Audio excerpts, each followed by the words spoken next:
See, those other niggas didn't have no business being out there. No way.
Yo, what's good with y'all? It's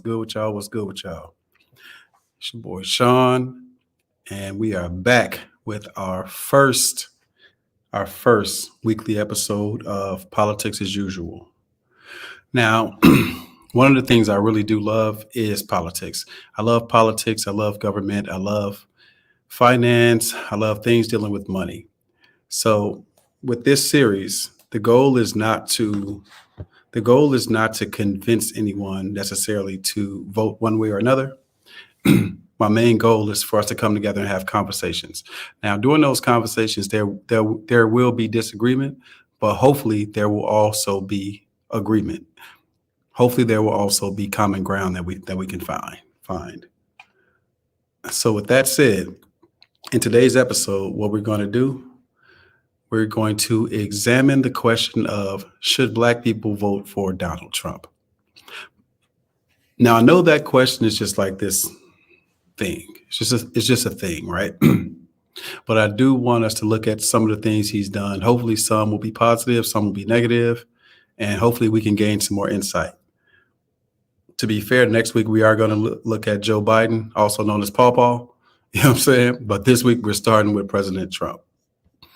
So with that said, I'd like to welcome to the stage my very first guest on Politics as Usual. Very knowledgeable brother. You've seen him everywhere, from his own show to Lapeef, and this guy is very knowledgeable. Now, I suspect we'll disagree on some things, but we will agree on some other things. And just so y'all know that A5 is the only way, I like to welcome my fraternity brother, Trigger Mike, to the show. What up, Brody? What's up, bro? How you feeling? I'm good, bro. It's just a Monday. It's just a Monday. This is kickback time, so I'm glad. You know what's funny about the term Monday? Monday is like a bad word. It is. It's like, oh man, we talked a little bit about it. Yeah, we talked a little bit about it, man, but it's just those days. Yep. It's just one of those days. It's one of those days. AFR, that there's the link. And for everybody else who said they were joining, there's the link. Now, just bear in mind, if you said you were joining, we're gonna have good, productive conversations. This is not about a war. It's not about attacking each other. We're gonna have some good conversations. So, with that said, if you're gonna join the conversation, please do so now, because we are going to we're going to start here as we wait for everyone else to join. Bear in mind, you all, some people are just running late. It's Monday, it's work, things happen.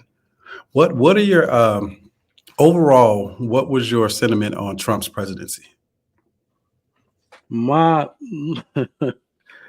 sentiment on Trump's presidency. So, I think right around the time Donald Trump became president, for millennials that are my age in general, it was right around the time psychologists, I guess, say that you start to become more conservative.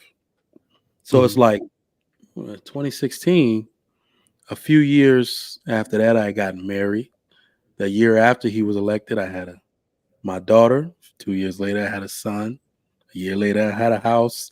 You know, so developmentally, I started looking at things a lot differently to where by the time his first presidency was over, I was like, this dude's not that bad.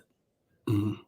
And when I started to put on a mature lens and stop trying to grade the person, I don't give a damn. Like the personality, I don't give a damn. Grade the person. What have they done and how does it serve my interests? But when I started thinking like that, I was really like shoulder shrugging. Donald Trump, like, come on, y'all. It's not that serious. Mhm. So that was my whole that was my sentiments on his first. You can actually, if you're going to be objective, you can name a lot of things that he's done, Mhm. and you can name a lot of things that he's done. May not have been directly attributed to him, but you get everything that comes with your time period. Some of it was indirect of his tax code reform, or doing what they do with the tax code. But yeah, man, he was. I mean, as far as president's concerned, if you want to make it like a bad presidency, no, it was uneventful. Mhm. He didn't have a bad presidency. We can make a case that he had he didn't have a great one, but no, he didn't have a bad one if you look at it objectively. I think those are really good points. I think for me, just to be honest, I had to allow myself to get past the issues I have with him personally as a black man. So, here's my first thought about Trump. Have you all ever thought about this? Donald Trump, to me, I think is Donald Trump and Hugh Hefner. In terms of black men, you couldn't name billionaires that were mentioned and that were more touted than Donald Trump and Hugh Hefner. We always loved Donald Trump and Hugh Hefner. Um, I think my my big my big my big picture thing for him is that I think he could have been everybody's president. Mhm. Everybody's president. I think the trick to it, and for those of you all who follow politics, you'll know this too. One of the tricks to it is during the primary, Democrats usually lean left to win the primary, and Republicans, have to lean right. And then, when you get to the general, you come back to the center. Most people do. I think that I don't think he came back to the center the way I wanted him to.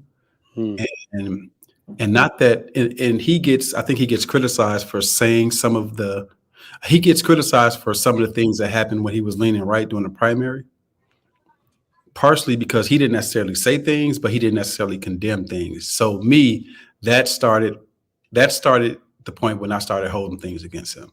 So I want to be honest about where my bias came from. But so I wanted to get that out of the way and then say, now, okay, let's look at what he did. I think when I look at some of his things that he did, some of them were actually good. Because I want to be fair about this. Some of them were good. Some of them were just okay. And some, they were good for other people that may not be black people.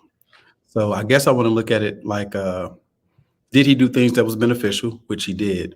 And then what things did he do that were beneficial to black people? And so I guess those are the lenses I want to see. Um, and so I do have a few videos. Uh, let's see. Now, Lucky, some of these videos, I'm going to admit, I'm going to save for your ass whenever you get up here, because some of them we have arguments. Me and Lucky have arguments all the time about politics. It's funny. Shout out to everybody in the chat. Shout out to Granville. Shout out to Sherelle. Shout out to DB. Shout out to Lucky. Shout out to Carl Anderson, Big Bad Bull, Jada, Love C, Venus, AFR, Damien, everybody that's in the building. We appreciate y'all being here. So, all right. So let's start with some things. Lord, so many things. All right. So let's start here. So yesterday, Republican House Speaker Kevin McCarthy decided to go on CNBC to talk about how he is not going to raise the debt limit here in the United States and how he wants to cut so-called entitlement programs as part of any debt ceiling negotiation. But co-host Sarah Eisen on CNBC decided to call Kevin McCarthy out and remind him that multiple times during the Trump administration, he actually did raise the debt ceiling just so that he could pay for the tax cuts that Republicans pushed for the wealthy elite. So here is Sarah. All right. So to piggyback from that, I want to start with the tax cuts. Now, this is the argument for the tax cuts being helping the low and middle class. Let's give a little breakdown of what the Trump tax cuts did. It decreased tax rates. Basically almost every bracket from $0 to $10,000 stayed at 10%, $9,000 to $40,000, 15 to 12, $40,000 to $90,000, 25 to 22, $90,000 to $200,000, 28 to 24, and the marginal rate went down from 40 to 37. Most of this bracket reorganization benefits the most wealthy. So that was something I was curious about, because that's how it kept being described. But I'm seeing this decrease from 15% to 12% on 10,000 to 40,000. I'm seeing the same from 40,000 to 90,000. These are decreases that seem to be working for the middle class. These marginal changes doesn't take into account the differences in tax deductions that people were allowed to take. It eliminated a lot of possible deductions for state and local tax. It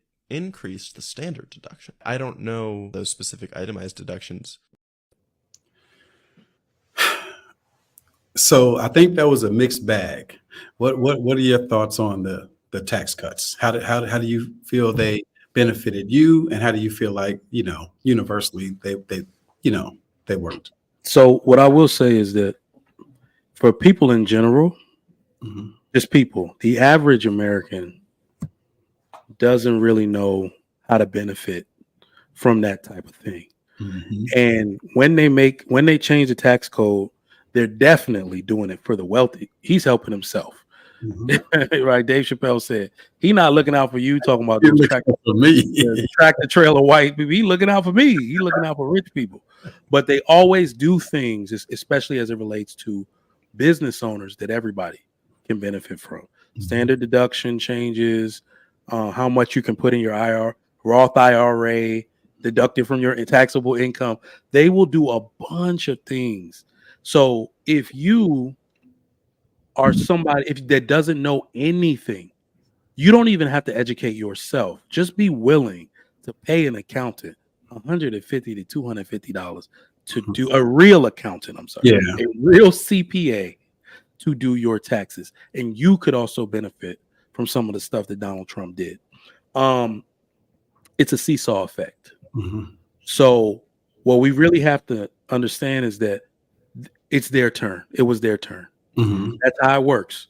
The Democrats are in office, and not even just the Democrats. When the super progressives are in office, and they're the ones knocking on the president's door trying to energize their base, you will see a bunch of welfare and entitlement programs that make no damn sense, that make people lazy like that. That's the way that the Republicans are like, what do you just want to give everybody an entitlement so we don't have anybody to work anymore, doesn't know what common work ethic is? And then that's what happens when the progressives are in office. And then in come the conservatives and the people who basically get their campaigns funded through lobbyists and big business and corporate America. They're going to give them their get back. So it's a seesaw. It's happened that way for years. So not only was I not surprised, y'all, that was the very first thing he did. If I can remember, the dude got inaugurated on January 24th. The tax code was rewritten. So immediately spent his political capital on it. The first thing he did. Listen, so it's par for the course. That's the way I saw it. And before I comment on the taxes themselves, what you just said is so important to me. What they really did is these people who, quote unquote, put them in office, the real people they felt put them in office, the people who in those back rooms and at these conference tables they shook hands with and said, all right, in exchange for your support, we can do X, Y, Z. That's what I'm looking for through these conversations, right? Just for us. Not that it's going to become some big widespread thing, but in my head, I'm trying to formulate, what if as Black people, we weren't tethered to either party? What if it was more so about, look, this is our list of demands. We're going to slide these bitches in the middle of the table. Y'all look at that. Y'all get back to us with who has the best offer. Cool. Come back to our table when you finish. Yep. You know what I'm saying? And so at the end of the day, what happens is, they all say shit. They all say shit. I was talking to my girl the other day. We actually were arguing about this kind of, because I was saying like people's platforms really don't matter, because the platforms are the platforms. And when they get in office, they do or don't do. At the end of the day, it's just a bunch of words on the website. I can create a website right now, put a bunch of shit on it. Doesn't mean I'm going to do any of it. You know what I'm saying? Yeah. What really happens is in those back rooms, those people who have that leverage, those people who have the support, those people who are organized and can mobilize. You know what I'm saying? And the people who can help to sway midterm elections and sway local elections and things like that. Those super donors, those people with the super PACs who really are getting money into things. That's what really control America. Those are the people that control America. If you control the money, you control America. You know what I'm saying? And so that's absolutely true. And so with me, with the tax cuts, I think it is tricky. Of course, like you said, he did what he was supposed to do. If I'm being honest, he took care of himself and the people at the top. He took care of corporations. Now, us being business owners, it's like you do appreciate, what's being done as it relates to business. You do appreciate when corporate taxes go down. You do appreciate him saying, you know what, we want to eliminate payroll taxes because as we know, the company pays some and the employee pays some, which is in his new platform. So with me being fair, I can appreciate that. The tricky thing, the thing I didn't like about the tax cuts is that the brackets did drop, but the tax cuts for the middle and lower class, quote unquote, they tapered off. They expired. But the ones for the just went back up, I think. yeah, right. And so what will happen, you guys, if you hadn't filed your taxes yet, the temporary tax cuts for the middle and lower class, they expired. And so you will see that your taxes probably went up. I hadn't filed yet, but so I have no idea what will happen. I don't even know how much revenue I'm going to record. So, which is fun. The interesting thing about Donald Trump is that he was such a polarizing figure that I think at the very least, he was an entertaining president. Mm-hmm. And he brought politics into the forefront for people who wouldn't otherwise be speaking about this stuff. Mm-hmm. Literally after the election, people stopped talking. The president is supposed to be boring. Mm-hmm. This dude was a headline every single day. Either a policy of his or some shit he said out of his mouth. So naturally, they were like, why are they talking about Donald Trump? He didn't said this. But what does that even mean? It forced a lot of people to educate themselves on what this whole political process, tax code, Congress, veto power, it forced people to relearn, even learn and relearn all of that information to kind of. So as I've even seen some of the hoodest dudes I know jumping on some of my posts on Facebook that was, nah, bro, because he did it. And I'm like, oh, never had they done that. But I personally believe it was because of Donald Trump. Yeah, speaking of him saying funny shit. These lights are so bright in my eyes that I can't see too many people out there.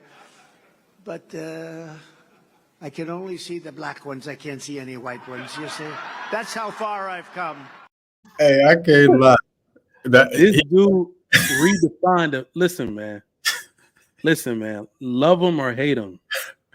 He redefined American politics. Yeah, he did. There's no more political correctness after Donald Trump. You can't go too hard on any candidate because you didn't say anything to him. Pause real quick, man. While we having this conversation, I'd like to welcome into the conversation a member of the fair-skinned brother delegation. You know what I'm saying? Shout out to my guy, Damien. What's up, Chicken Mike? What's going on? Oh man, what an introduction! As you were saying, Mike, I'm sorry, and we're gonna get your opinion on this next, Damien. Nah, I'm just saying, dude was so polarizing, man. He was polarizing. He was just a character. So even saying stuff like he just said, we're no longer surprised. He changed the the archetype of what it means to be president. No matter whether you like it or not, you can be a real person and be president.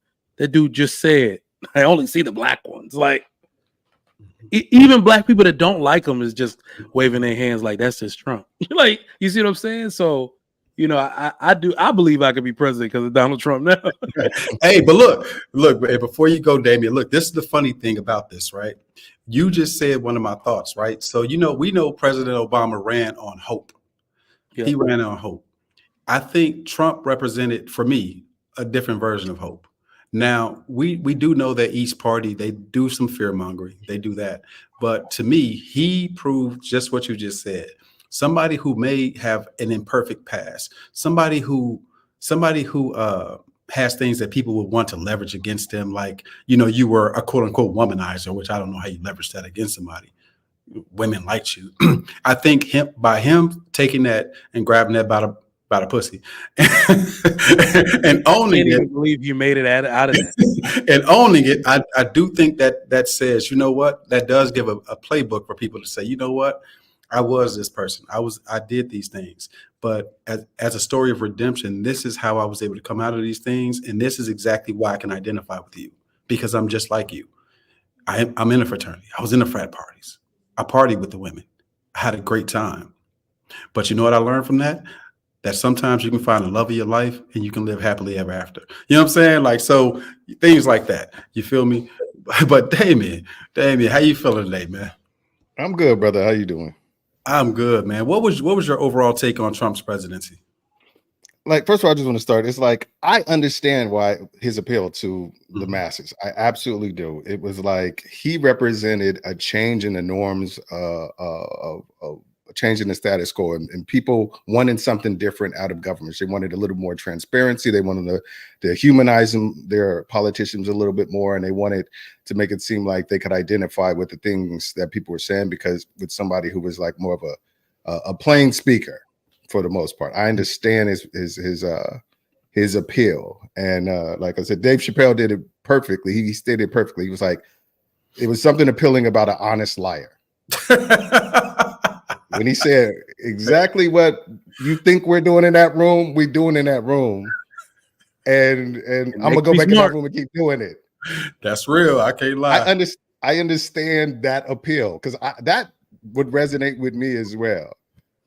But the thing about him is, like, I just don't feel like he did the work necessary to be successful. I think what he thought he was going to do in business, he could do for the presidency, which was hire the best people possible to give him the advice. And he was just the final yes or no on the ideas that were presented to him. And that's what happened at first. But they get to the point where, like, his egotism kind of got in the way of listening to the people who he hired because they were the best people. And then he just stopped listening to people, and everybody who worked for him were like, this dude don't listen.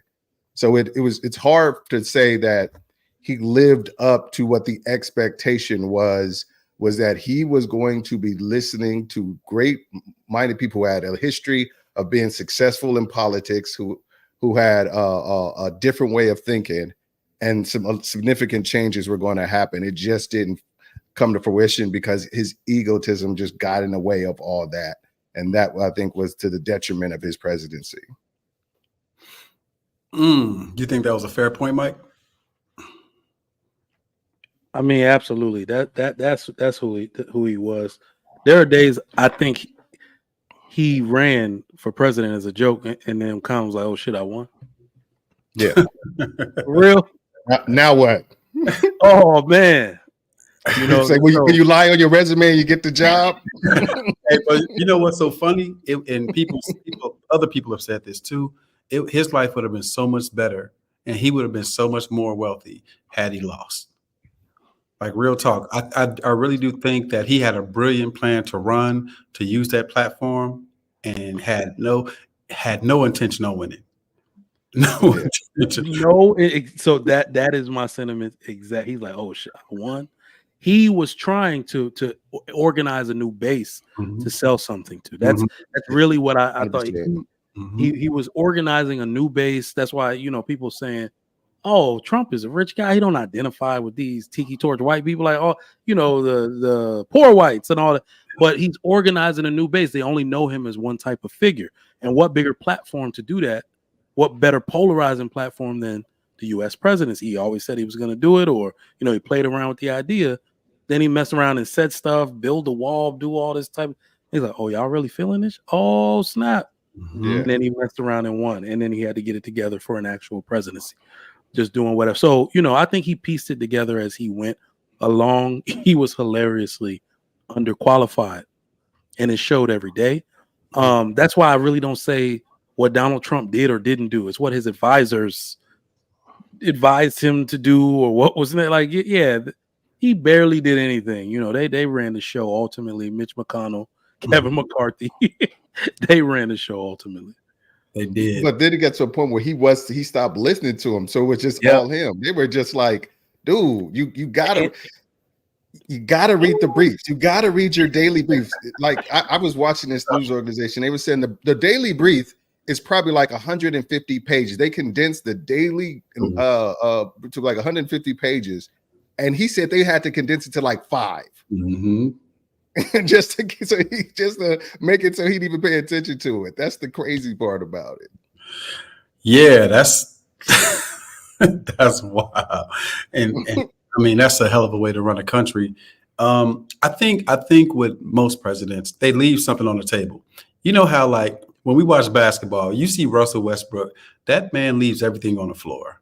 But then you see some people, if you think about football, you think about Cam Newton. One of the main things they said with Cam Newton, why you ain't die for that football in the Super Bowl?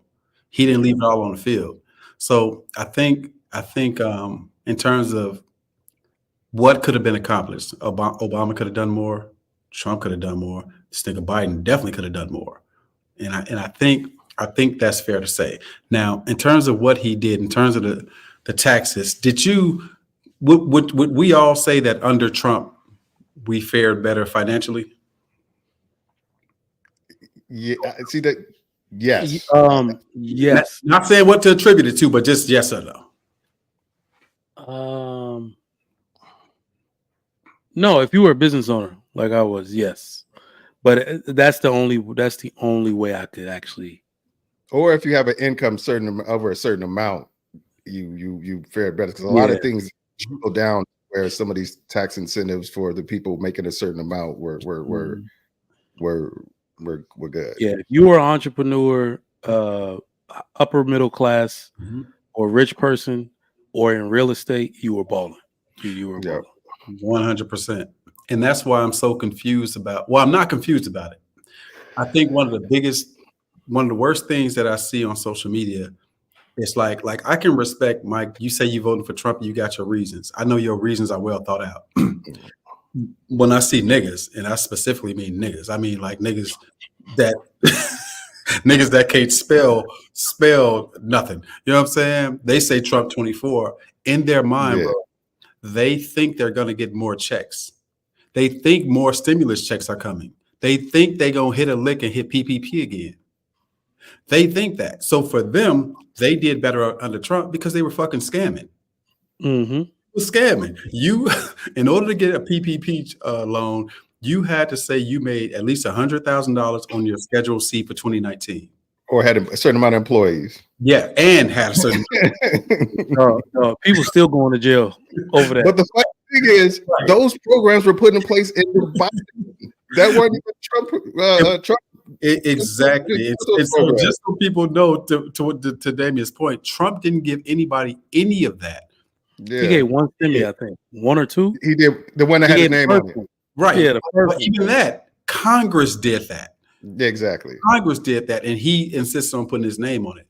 They did that because they had to inject liquidity into the market or else. So they had monetary policy and they had fiscal policy. So the Fed was doing their thing, buying up the mortgage-backed securities and all those different things, getting the toxic assets out of the banking system and things like that, which is a big thing that people don't even know what's going on, don't even care. They don't care about quantitative easing, quantitative tightening, none of it. They don't know what it is, don't give a fuck about it.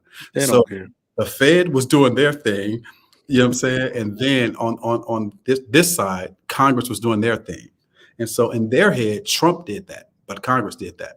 Why? Yeah. Because you had to have liquidity into the market. The problem, which we'll get into, is giving all that money becomes inflationary, and inflation is a lagging indicator. So we'll get into that though. So all this money was given out necessarily. Niggas was scamming. They said they created new businesses, right? So now the administration gets to tout all these businesses being created, but it's just like, we know niggas is scamming. Niggas, Exactly. niggas is scamming because they made these new Schedule C's that said they had 5 employees and at least $100,000 and goddamn revenue in 2019. Now here's the problem for these niggas, which is why they're going to jail. The problem is either you lied on your taxes and underrepresented your taxes when you actually filed in 2019, because now you're showing, to get this loan, you're showing this new revenue of at least $100,000, or you're lying on this loan application. Yeah, were you lying then or you lying now? Exactly. Either way, you, sir, are fucked. Sir, ma'am, you're fucked. You know what I'm saying? And so I say that to say that they think like, yeah, they say bring back Uncle T. The good old days will come back. It don't work like that. Yeah.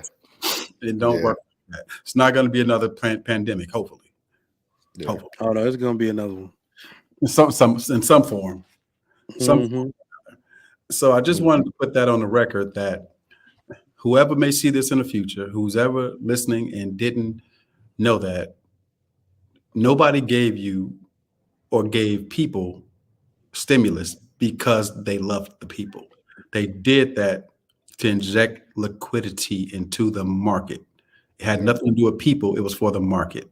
And it's not going to happen again, probably. It can't.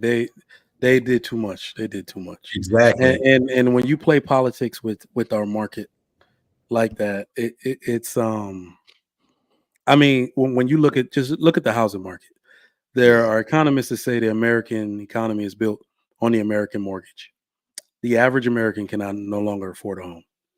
They would need to save at least like $150,000 as a down payment. That's ridiculous.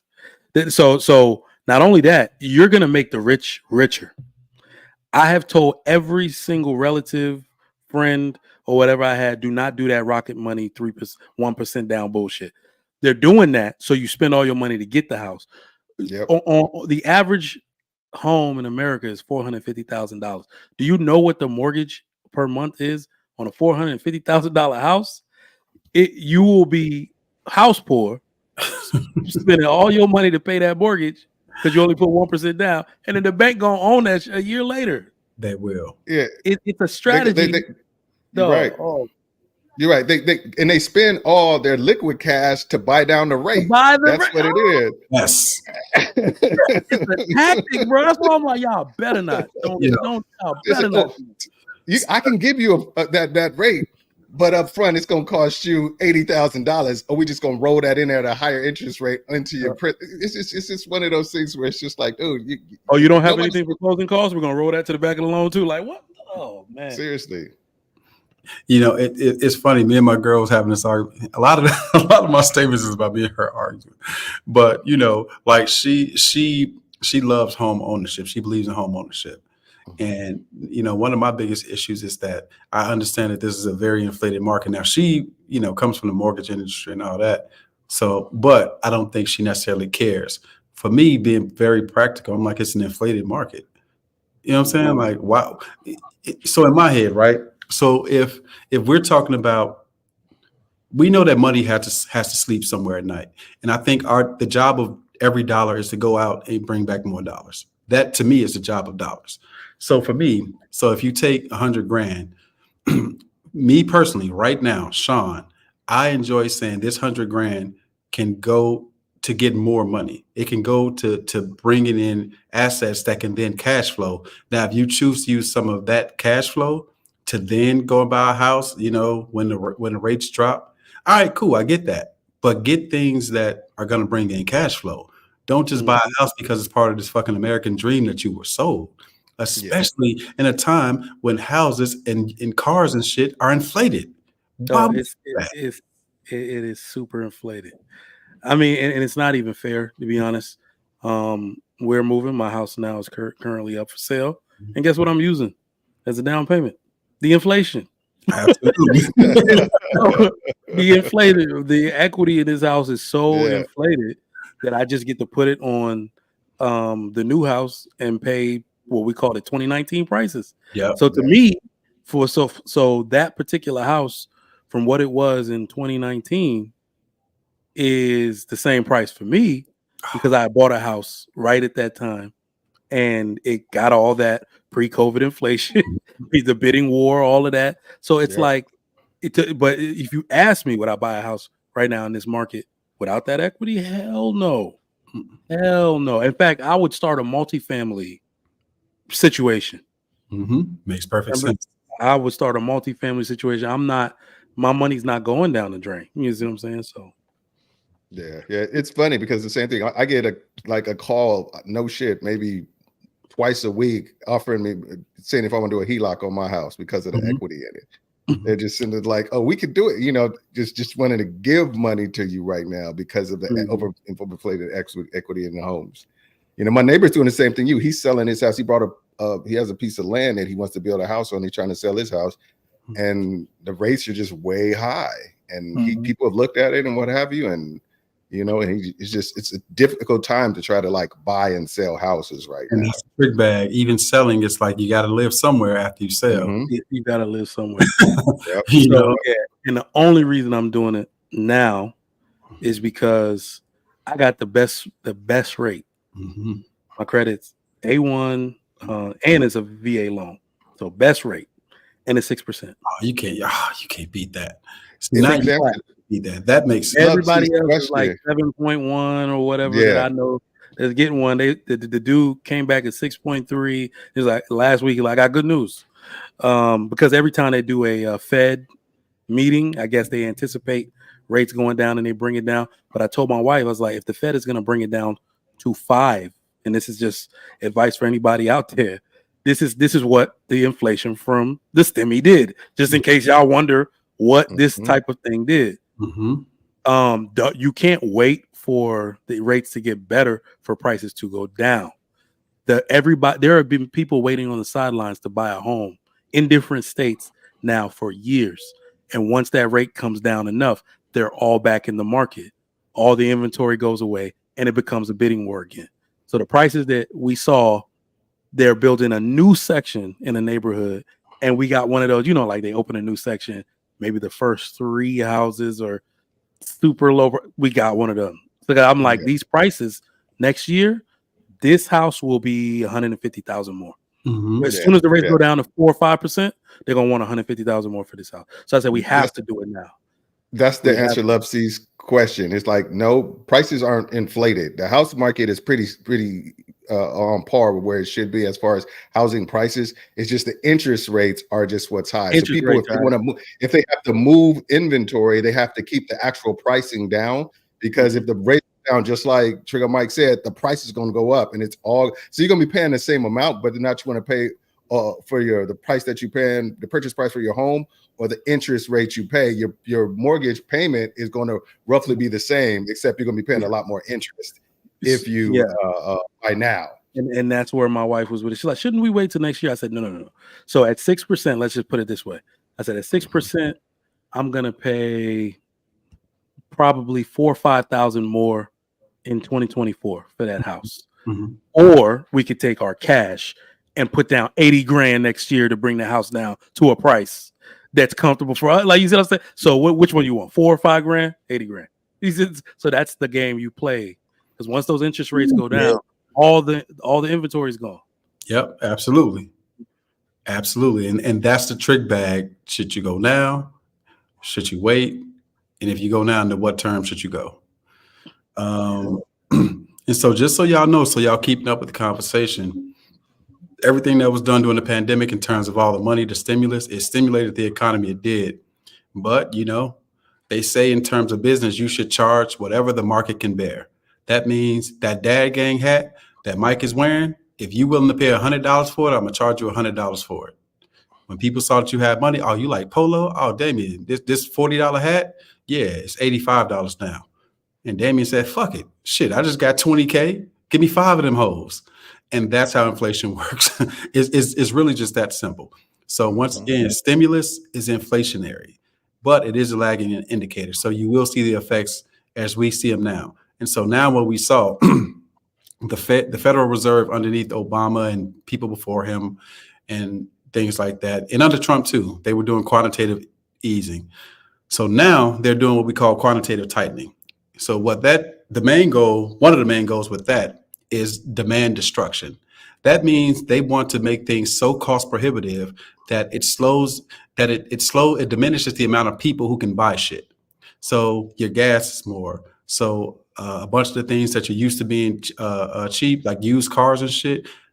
I remember in the Chicago Sun-Times, they had a section. It was cars under $1,000. If you find a car under $1,000 now, that bitch it ain't worked in decades. Yeah, no wheels. Brakes only. That $1,000 car is exponentially higher.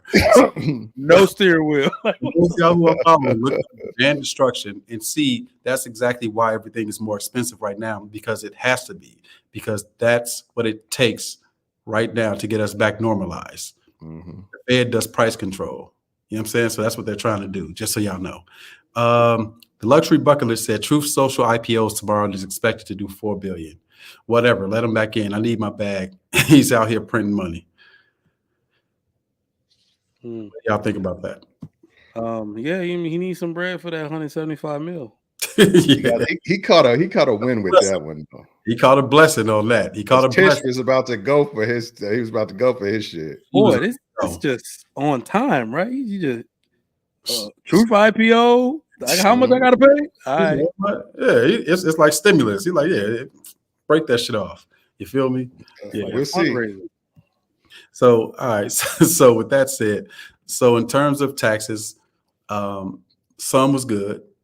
He did a lot of things with those tax cuts. So I don't know if you all in the chat were following some of his tax cuts, but one of the things that was of interest is the state and local tax, what they call SALT. And what he did with SALT, the state and local tax, he capped how much you could deduct. So this is one of the criticisms. He capped how much you could deduct in SALT. And he made it much lower than it was before. So a lot of people, namely homeowners, had a problem with that. They had a problem with not being able to deduct as much of the mortgage payments, the interest payments, as they could before. One of the good things that I think he's proposing to do this time is he's proposing now. I don't know if he's going to do it. He's proposing to get rid of the payroll taxes, which I kind of mentioned earlier. How do y'all feel about that? It's a good thing in some ways for our pocketbooks, but in terms of the social safety net, that's a different conversation. That's the point. Yeah, so he can't do both. He raised our deficit with the first tax cut he did, and he raised it trillions. Yeah. So he can't do both. He's just, he's being a sensationalist right now with the cut in the payroll tax, because I'm personally not one for a lot of social programs, but the ones that you do have, it's like where does the money come from to even pay for that? So no payroll tax, and this, I mean, I'm not much of a conspiracy theorist, but you need to take money and put it in certain areas or distribute it for Americans, because all of this, when you give people their money back to spend it in a weird way, it's just making the rich richer. It is. All of the stimulus money, every single billionaire, I think that at the very least, all of their wealth went up, 15% at the least during the stimulus. So when you start giving people their cash back, are they going to put it in their Roth IRA, their 401k? Hell no. They're going to go out and buy more shit. So yes, stupid shit. So no, I'm not really with that. Yeah, I'm right in line with you. What have you? It's just like every Republican president and have had some form of the Ronald Reagan's trickle down theory. It's like if you make it to where the rich 1% can generate more revenue, they'll by bringing down taxes on them. They'll bring back manufacturing to the United States. They'll have all this job creation, and through the job creation, they'll be hiring more people. People will be able to buy more houses, and it'll stimulate the economy that way. But what happens is that never comes to fruition. They don't do all this job creation. They just buy bigger houses and bigger boats.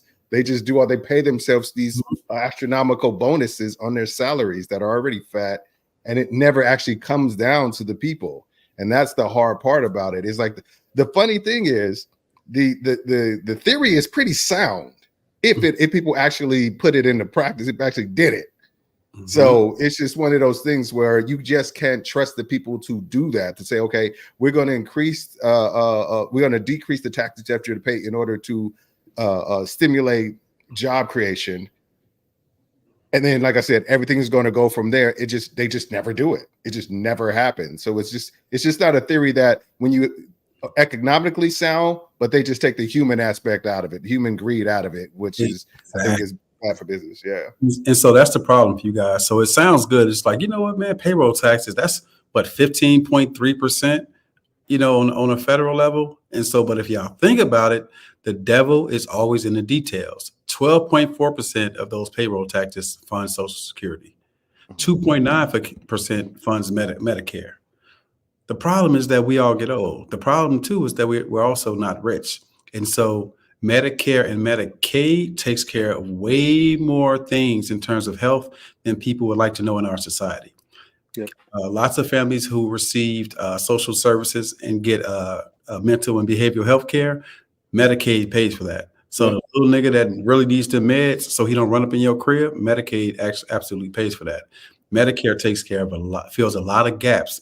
And Mike knows this way better than me in terms of Medicare, but it helps a lot in terms of healthcare. Social Security. Now, this is tricky because think about it. We spend decades paying into Social Security. How do you reconcile that? You know, how long have we been paying into Social Security on here? Like 20 something. You've been working 30 years or something like that. 16 years old. What then happens if Social Security goes away? What happens to all the money we paid into it? It's just that brain. Like, I mean, there right has now, to be some kind of tax incentive or something that you get. Yeah. You get a tax break on something. They probably find a way to maneuver it. But like you said from the beginning, but who would pay for that? What other things would suffer if they start, like, people start paying less taxes because they prepaid their taxes by paying through Social Security? It's just like it would affect so much other stuff that people rely on. I mean, if you look at Social Security, so I actually just did this for both of my parents. My mom was diagnosed with breast cancer in October, and I had to file Social Security and disability for her early. She's only 60. She's only 63. My dad is 67, and I just filed his. It's actually not even that much money, like $700 and something a month for my dad, who's older, right? So unless you add, it's a bunch of SS after it, SSI, SSDI. So unless you add those, you can't really get into the thousands. So looking at that money, though, this is why it's actually important that the senior citizens get that supplemental income from Social Security, SSI, SSDI, etc., and they get Medicare. My dad, he's back and forth to Nigeria. This guy, he gets on my damn nerve. That's where all his money is. All his businesses are now. He liquidated all his American assets. He pays for the house here, but all his money is over there. So even when I gotta ask him it takes time to bring that money over here, exchange it, all that stuff. It even devalues. So he doesn't want to do that. This dude had a appointment of some sort because, you know, he has like a weak heart in Houston, and just randomly asked me for $1,500. But that's the first lesson to let y'all know that if you don't pay for it one way, us, the children, I'm his eldest son, we're going to end up paying for that. Who are your elders going to turn to for their medication? For those, this was like an hour and a half MRI or something. So I was like, 15. And I had to pay for the flight. What the hell I'm talking about, 15? So I'm like, damn. You see what I'm saying? We're paying for that if we don't keep these programs running. The burden is going to go to the children. So as much as you think you don't want that little, what, I don't know, 100 something coming out of your check, you're gonna pay for it later, one way or another. You're gonna pay for it. Yeah. The premise a lot of times, by when I'm hear people talking about it originally, it's like it was to incentivize more fiscal responsibility in society. Like, okay, you don't have that safety net, so you're going to have to be more responsible with money you do have. I think a lot of people kind of push that people to like invest in the stock market and get more educated about other ways, savings mechanisms in order to grow their money. That's what people thought that would happen. And those are some of the talking points that people say. They would be forced, kicking and screaming to learn about CDs, So that's what they thought, but it just won't happen. And it will significantly affect communities of color, because that's just not a part of most communities of colors understanding of how money works. Mhm. So they'll just be putting it under the mattress, seriously, Right. unfortunately. Right. And so that's the tricky part. Like, Mike, you have that experience with your dad. And so for me, like with my mom, I had an experience similar. She was going through treatment for ovarian cancer, and it was stage 4. And so she had Aetna insurance. She worked for years at the casino. And while she was going through treatment, she was at the point where she got to the point where she couldn't even sit up. She couldn't wipe her own ass, anything like that. So we had to do all that for her. So during that time, like, I guess they were sending her things in the mail, and she didn't check her mail. Now at that time, I'm going back and forth from Jersey, staying in Chicago for weeks, trying to take care of business along with my brothers who were there. And she didn't answer some type of mail, so they canceled her insurance that she had been paying for years, which meant I had to then scramble to get her on Obamacare, which meant in the interim, she couldn't get any of her chemo treatments. And she had so many complications at that point, so I had to keep having her sent to the hospital just so she can get some care in the interim while I was waiting for her to get that insurance. And so in the interim, too, I had to spend lots of money on medicine. Any medicine she needed, I had to pay for it. And that's when I realized one of my biggest issues is that when do we hear candidates really say that they're going to cap the cost of higher education and actually do it, or cap or even bring transparency to the cost of medical bills? You say it a lot with like the Bernie Sanders and the Elizabeth Warrens. They say stuff like that. Even like to the degree, I think we had Yang said it as well. They say it, but they just don't have. It's just not enough support for that, and for it to realistically be a viable thing that they can say that they're going to promote. They can talk about they want to do it all the time, but they will just never have the support to get it done, because the lobbyists for these insurance companies are just too powerful in Washington. Lobbyists for insurance, big pharma. Mhm. If we want to talk about inflation, that's the biggest inflation in history. Yes. It's healthcare inflation. Oh, So yeah. what people don't really understand, if you've ever looked at a super bill, that's why the transparency law that you now get to look at an itemized bill was so huge, even though people still won't do it because they're not used to it. It's not common to ask for an itemized bill, especially if you're just paying a copay and your insurance is paying. The reason healthcare is so high is because of when you get that inflated bill, you can actually ask them to reorganize it so they realize that you're a real person and not an insurance company. They expect an insurance company to negotiate, to break it down, to say we're only paying a third or this, or we negotiated this rate with this provider and we get the people.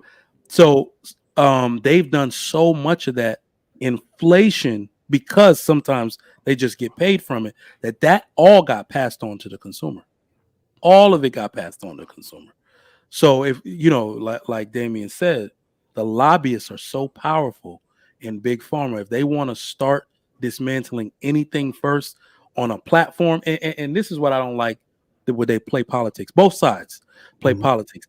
Whenever people say people don't care about healthcare, what they're trying to do is catch the other side slipping so they can be the hero. Mm-hmm. And while they keep doing it, people are dying, people are suffering, people don't have medicine, money for treatments, so on and so forth. People are getting denied for things that it said they were covered for, So it's always the people in the middle that suffers. So that's the bad part. Yeah, no, that's true. Which is why I feel like Obamacare was a mixed bag too, because where you can't be denied service for pre-existing conditions. I think that was really important because we see how they play. So I'm telling you, boy, when she lost that goddamn insurance and that same chemo treatment center that she had been going to every day, and they were smiling in the face when we got there, and they acted like they had never seen her in their life. Them same people acted like they had never seen that woman in their life. Yeah. At this point, she had gone from damn near 300 pounds to she had to be at that point maybe 130 in a wheelchair, No way. and they didn't give a fuck. It was just a 12-hour shift for them. Yeah, those things are like revolving doors. It's just a cash rich industry that it's just a revolving door. They're just in and out, in and out, in and out. Absolutely, man. Welcome to the stage, my guy, Omni, etc. What's going on, everybody? Damien, Trigger Mike, Shawn. What's going on? What's going on? Omni, what's your I came in on the healthcare conversation. I too had to take care of my mother until her dying day.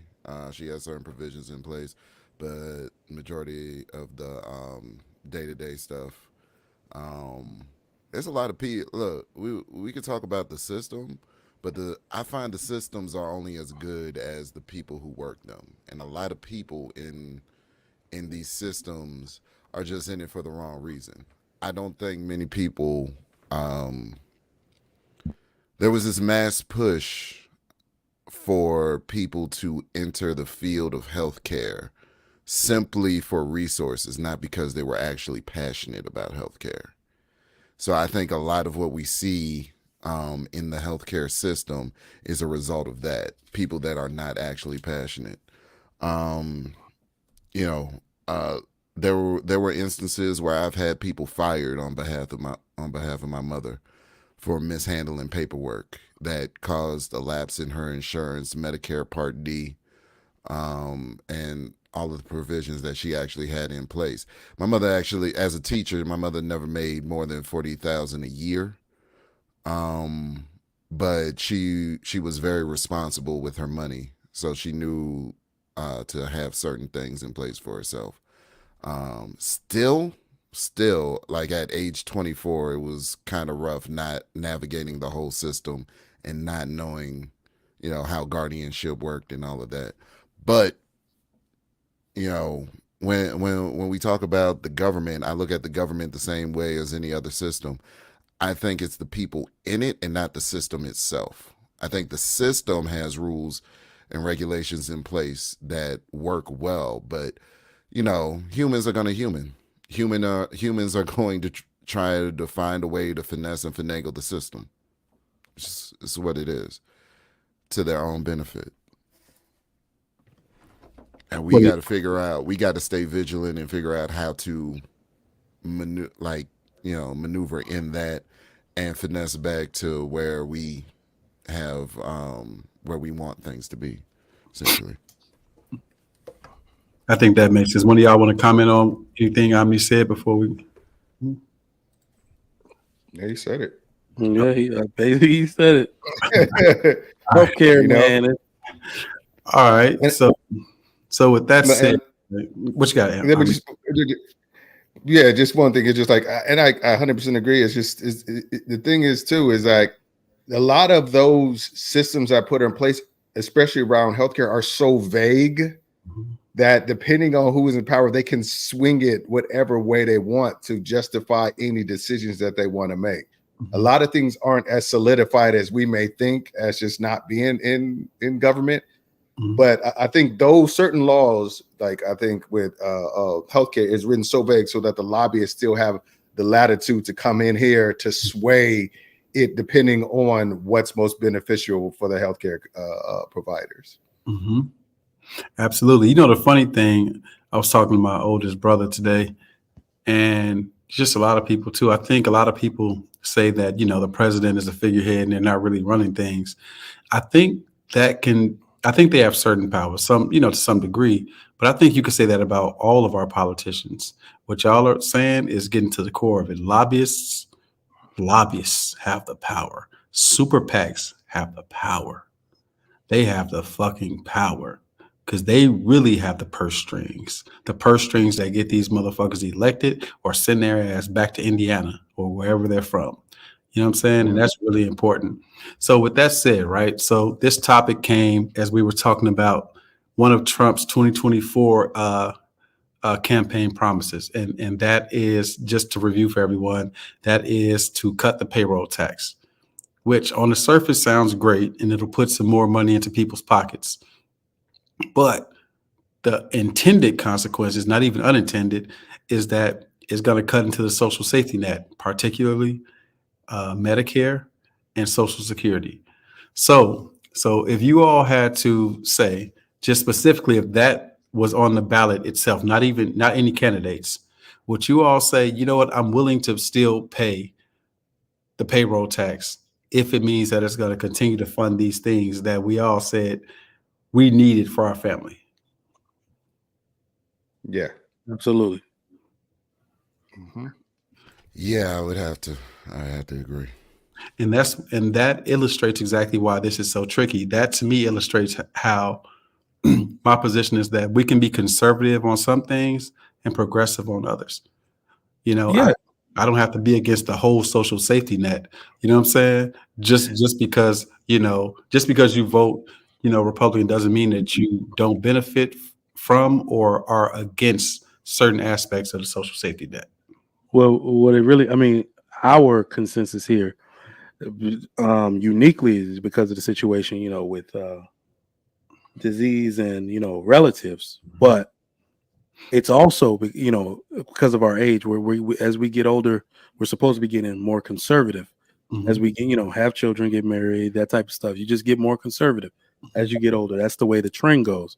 But I always tell my wife, I was like, have you ever noticed how somebody's extremely liberal when they're a customer, but when they're a business owner, they're extremely conservative?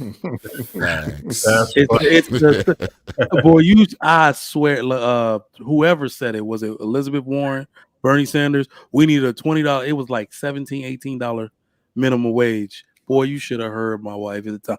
Excuse me? I'm not paying my people.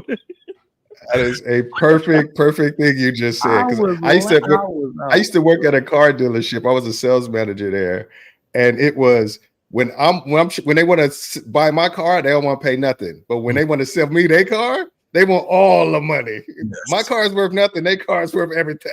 That's the way. Yep. That's perfect. You said it. Perfect. It is. Oh man, that's a perfect example of it. So yeah, I think that's the tricky part with all of this, man. Like, I think some people can be one issue voters. They can say, I'm voting because I'm pro-life or I'm pro-choice. Some people can say, I'm voting for the Second Amendment, herefore referred to as 2A for people in the chat. You know what I'm saying? I'm voting because I don't want you to come take my guns. Some people can say they're voting for gay rights or something like that. A lot of us can say, you know what? Whoever the fuck is going to get rid of these student loans, you can get my vote. I don't care if you're 95 years old. Now look, and so that might be me in 2024. I don't know. that's me, right? So look, I want to have that conversation, right? Student loans. Damn, no, I don't. I don't. All right, we're talking about Biden next week, but I will just preface this by saying, for those of you all who have student loans, like most of us probably do, that affects your debt to income ratio. So it absolutely affects your debt to income ratio. If you think it don't, you're outside of your mind. So it is absolutely something that should be one of your issues. If you have $100,000 in student loans, and somebody is willing to say, you know what? Me personally, I think it was predatory lending, because how else would an 18-year-old get a loan with no documentation and no way to pay it back? You know what I'm saying? I think that's wild as fuck. Now try to get a business loan. It's hard as fuck. You know what I'm saying? But you can get student loans, right? But somehow they forgave the PPP loans. Imagine that. The rich people. Shout out to my boy Anton. I know Anton, hates this issue. He hates people who want student loans forgiven. but people wanted the PPP loans forgiven, and people who make a lot of money got those loans forgiven. So if one is Yeah. good, to me, the other has to be good. Yeah. So the student loan issue, this is hypocritical in a bit of a way, because mine are about to be forgiven in 2 ways. It's weird. Like I told you, I'm selling my house. VA loan guy hits me up like, all right, your student loans. They, for those of y'all that don't know, they expect you to pay. It used to be 10% some years ago. Now it's 5%. Depending on your mortgage, depending on the mortgage company you use, but the equation in debt to income ratio, they expect you to pay 5% of your income per month. Oh, I'm sorry, per year on your student loans. So if you bring $6,000 a month in or something, what is six? That's $300 a month times 12. They expect you to pay that amount per year, and they will take that out of the housing ratio that they think affordability that you can buy a home. They'll take that 300 out. All right, you can't use it for nothing. It's dead money now. You can't use it to qualify. But damn, where was I going with this? With student loans, the VA is about to take mine out, and then I had to call due back. So y'all might want to check with y'all services. Something is going on with my student loans that I didn't do that has them deferred till 2040. So or they deferred them till 2040, and the lady said, "No, it's called investigate or something, and they probably gonna cancel them." So I ain't telling nobody that because I don't want to make it seem like I did it. Your student loans are nothing because so remember when Joe Biden came on and said he was going to cancel all these student loans, but then it got pushed back. They said it was unconstitutional for him to do that.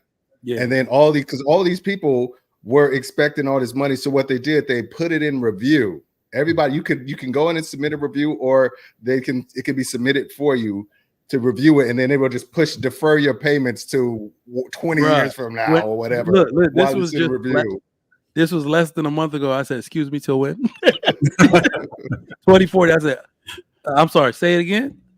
Can I get the paperwork for that?" And I sent it to the dude. So they're not even putting my student loans on my mortgage application, which is great. So that's a way to get them. If they're deferred more than 12 months after the day you're supposed to close, they won't consider it. Yeah. So just tips and tricks, little financial tips and tricks for you. But the reason why that is so important, not only does it weigh down your debt to income ratio, it was predatory lending, and homes won't be affordable to a lot of people without it. The problem is they cannot forgive student loans without putting a plan in place for either college affordability or putting different types of ways to stop people from doing this, making these mistakes again. Being that I work in higher education, they need to put safeguards. All of this changing your major and you for the 9th time, and you've already spent $35,000, and you're not even out of your core classes or your general ed classes yet. All of that has to stop. It all has to stop. So that is the wasteful spending of people and how they got this debt in the first place. If you are, I just did this in my program. You can't do it per university. That wasteful spending does lead to bad retention numbers. It leads to bad placement numbers, which affects people like me. It affects our jobs. So what I did is that I said, people can no longer make a D in my program. Everybody got to make a C+ or better, or you're getting dropped. So because it's just like those people who are just there coasting, like, no. And I have about 3 colleagues that have submitted the paperwork into the Department of Education, into our institution, and the Department of Ed. Like, would you approve this? And I'm sorry, our accrediting body, would you approve us to do this? And they're going to say, yeah, because get all of these people that are just wasting money out. So instead of me doing it, the Department of Education needs to do that. Stop letting people wastefully spend on degrees that do not matter. And when they put something like that in place, then you can cancel student loans, because if people get their student loans canceled today, what do you think is going to happen to just, let's say, a quarter of people? What do you think they're going to do? They're going to go back to school for something else. They're going to get masters and PhDs. Now I can get my master's in grasshopper education. Like, no, Come on. Grasshopper. Right, right. And people don't realize that to forgive the PPP loan, so far they forgave 757 billion in PPP loans. To forgive student loans, it would be 1.6 trillion, which is about double, right? But now the question is, how would that affect the economy?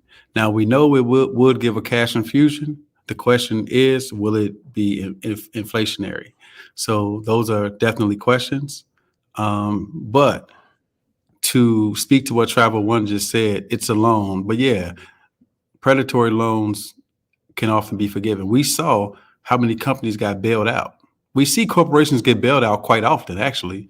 If you really think about it, the Fed buying mortgage-backed securities from banks is a form of a bailout. It doesn't sound like it, but it is. It's taking toxic assets off of their books and making them more liquid. So it's a bailout.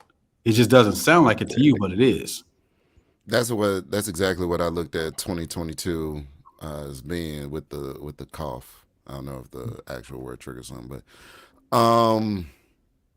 because I looked at it just like 2008 with the banks too big to fail, except it was just corporations that were too big to fail. Because the actual small businesses, a lot of small businesses didn't get it forgiven. You know what I'm saying? A lot of people went to jail. They was buying like Rolls Royces and shit. But you know what I'm saying? I just saw like Walmart and, you know what I'm saying, Johnson and whoever else took it out. All the big multi-billion dollar companies, they all got their loans forgiven. And they didn't even need the money in the first place. Like, you know what I'm saying? So I looked at it just like the banks getting bailed out during the housing crisis. It's the same thing. Yep. I swear every day I'm looking at I'm afraid to as an adult in my 30s watch the Truman Show, because I'm pretty sure I'm going to be looking at my life, like what's going on in the world, when I'm watching Jim Carrey go through it and figuring out, oh shit, this is actually a production. This isn't real. They're just manipulating shit out here. That's what I think is honestly going on. Like I said, I don't think it's the system itself. It's the people in it. It's the people in it. And this is the thing about conspiracies and all of this. Like, with conspiracies, I think just people have mutual interests. And when you have so many billionaires in the same room, they're just having a conversation, but they're having a conversation that impacts everybody who's not in their position. So I think once you reach a certain tax bracket, I think you need to start having more transparent conversations. I think it should be legally required, because how Walmart adjusts their prices and what goes into that. Just like earlier, Trig brought up the healthcare, you could get an itemized. So we need to see why a Frosted Flakes is going up ridiculous, because my kids love that cereal. I ain't got no kids for real, but I'm saying, you know what I'm saying? If all they want is Frosted Flakes, God, I got to get the Frosted Flakes, but now it's $18 a box or some shit like that. You know what I'm saying? Like, depending on where you live. So there needs to be more transparency to the people that have control, that have the utmost control. I think that's what we need to advocate for. That makes sense. So you know what I hate about both parties? I hate fear mongering. So what they do is, whenever they're not in office, they criticize shit that they didn't fix when they was in office. They talk about debt and the deficit, right? But it's just like, when you're in office, how much do you care about that?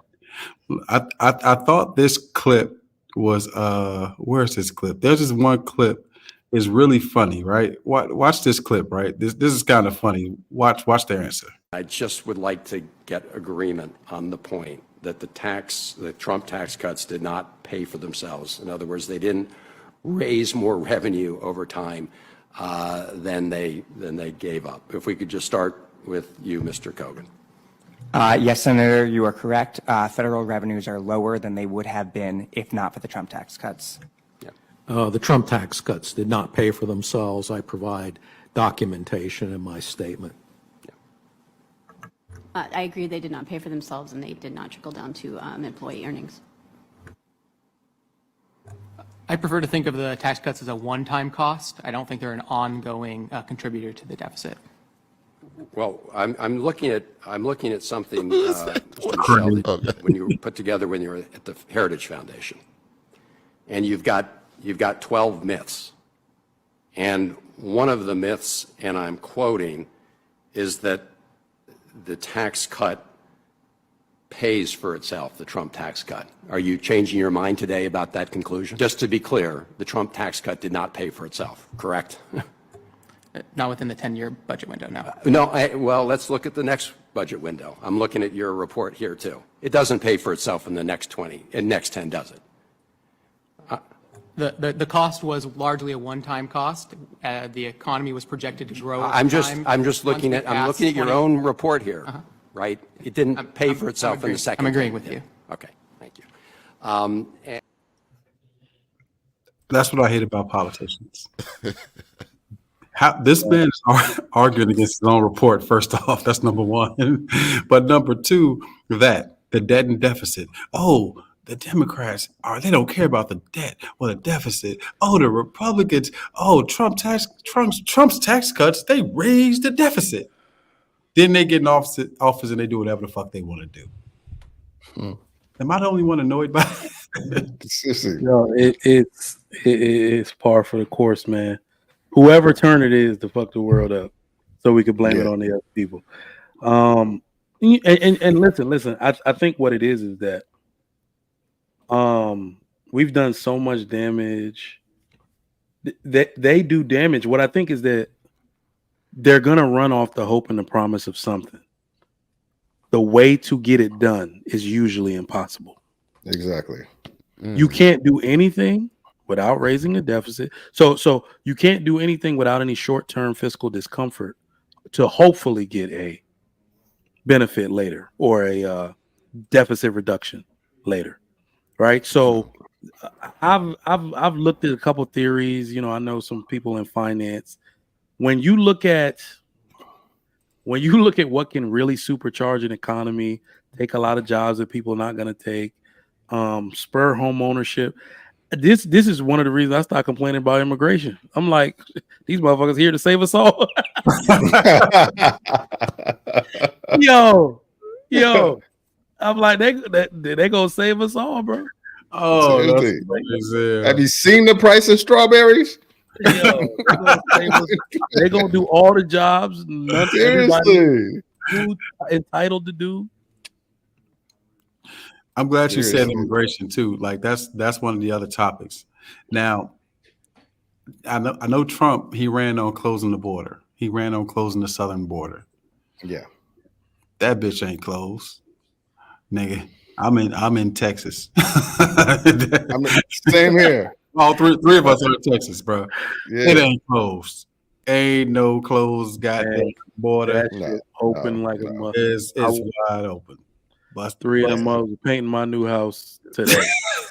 I mean, with light speed precision like I have ever seen. I didn't want to say I'm going to go to, but I'm right with you. Seriously, I remember we built a pool in the backyard, and it was white guys. I'm like, where the Mexican cats at? I want this shit done fast. Yeah.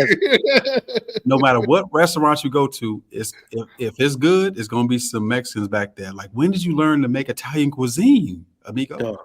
When they do whatever is necessary, bro. They do whatever is necessary. So me, right, when I'm trying to grade Trump on his immigration, I'm gonna have to say at the most he gets an incomplete. If not incomplete, then he would have to get a failing grade. Because if he was trying to close the southern border and that bitch is wide open, I can't say that you made you came through on your campaign promise. Yeah, he did. I mean, it was one of the things. So the whole build the wall thing, it all started with the build the wall. Mexico is going to pay for it kind of situation. And then the thing about a guy like Trump, he's so ego driven that he needed to see a visual representation of his greatness, which was a wall. So it wasn't even about like securing the border. It was about, I want something that after I'm gone, that's going to stand there and people can say that's the Donald Trump wall. And that's what it was about. It was such an ego thing that, but I gotta admit, he was able to sell it to people who had no real idea of the logistics of building a wall. He just said, we're going to build a wall and you're going to be more secure. They're going to be like, okay, sure. And we don't have to pay for it. Oh yeah, you get my vote. You're going to make me more secure in my bed at night. We won't have MS-13 coming over, raping and killing our women. Oh yeah, that's what's up. When he said Mexico was going to pay for it, and they all cheered, I was like, okay, y'all just I said, there's no way this man's going to win. I said, there's no way this man's going to win. There's like, I'm like, I need to sell somebody a piece of the sky immediately if they believe that Mexico was going to pay for that. And the whole time, Mexico was saying, we ain't paying for shit. We ain't paying for shit. He ain't had no discussion with me. He was like, who paying for it? You know? I mean, it was just like, ¿es mío? ¿Mío? Like, oh. ¿O tuyo? ¿Qué? ¿Mío? ¿Qué? ¿Qué? Oh, no. I'm looking for this video about that while y'all talking. It's hilarious. It's the most hilarious thing I've ever seen about the wall. It would have been more feasible for him to say Mexicans was going to build the wall than Mexico was going to pay for the wall. I would actually. I would believe in that.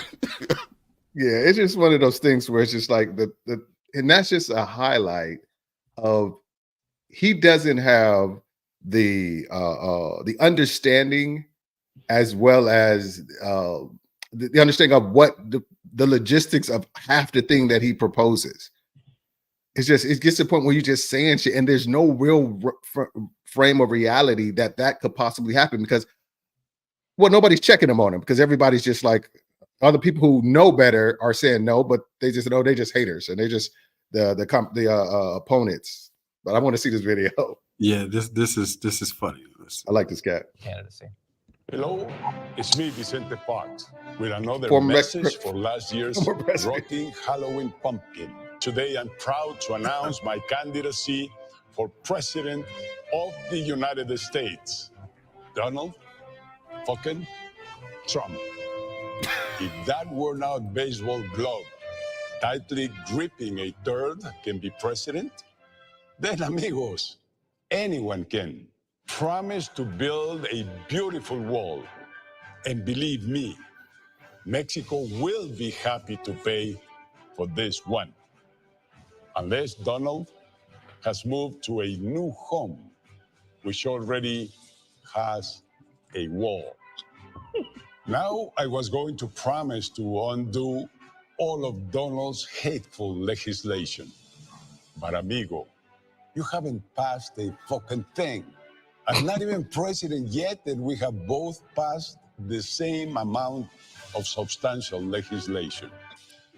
Always ask before grabbing a pussy. You like? I have some other ones. 65 million is more than 62 million. Putin is not my puppy. Trump has baby fingers. Not afraid of stairs. This ad was paid for by the ghost of Donald Trump's. Damn. And that's the former president of Mexico. Yo, there's another one where he's talking about the wall, right? And basically what he said, he was giving Trump praise, then he was just basically he was talking about basically this nigga's gonna spend billions of dollars building a wall that can be defeated by this great invention. Then he pulls up a picture of a ladder.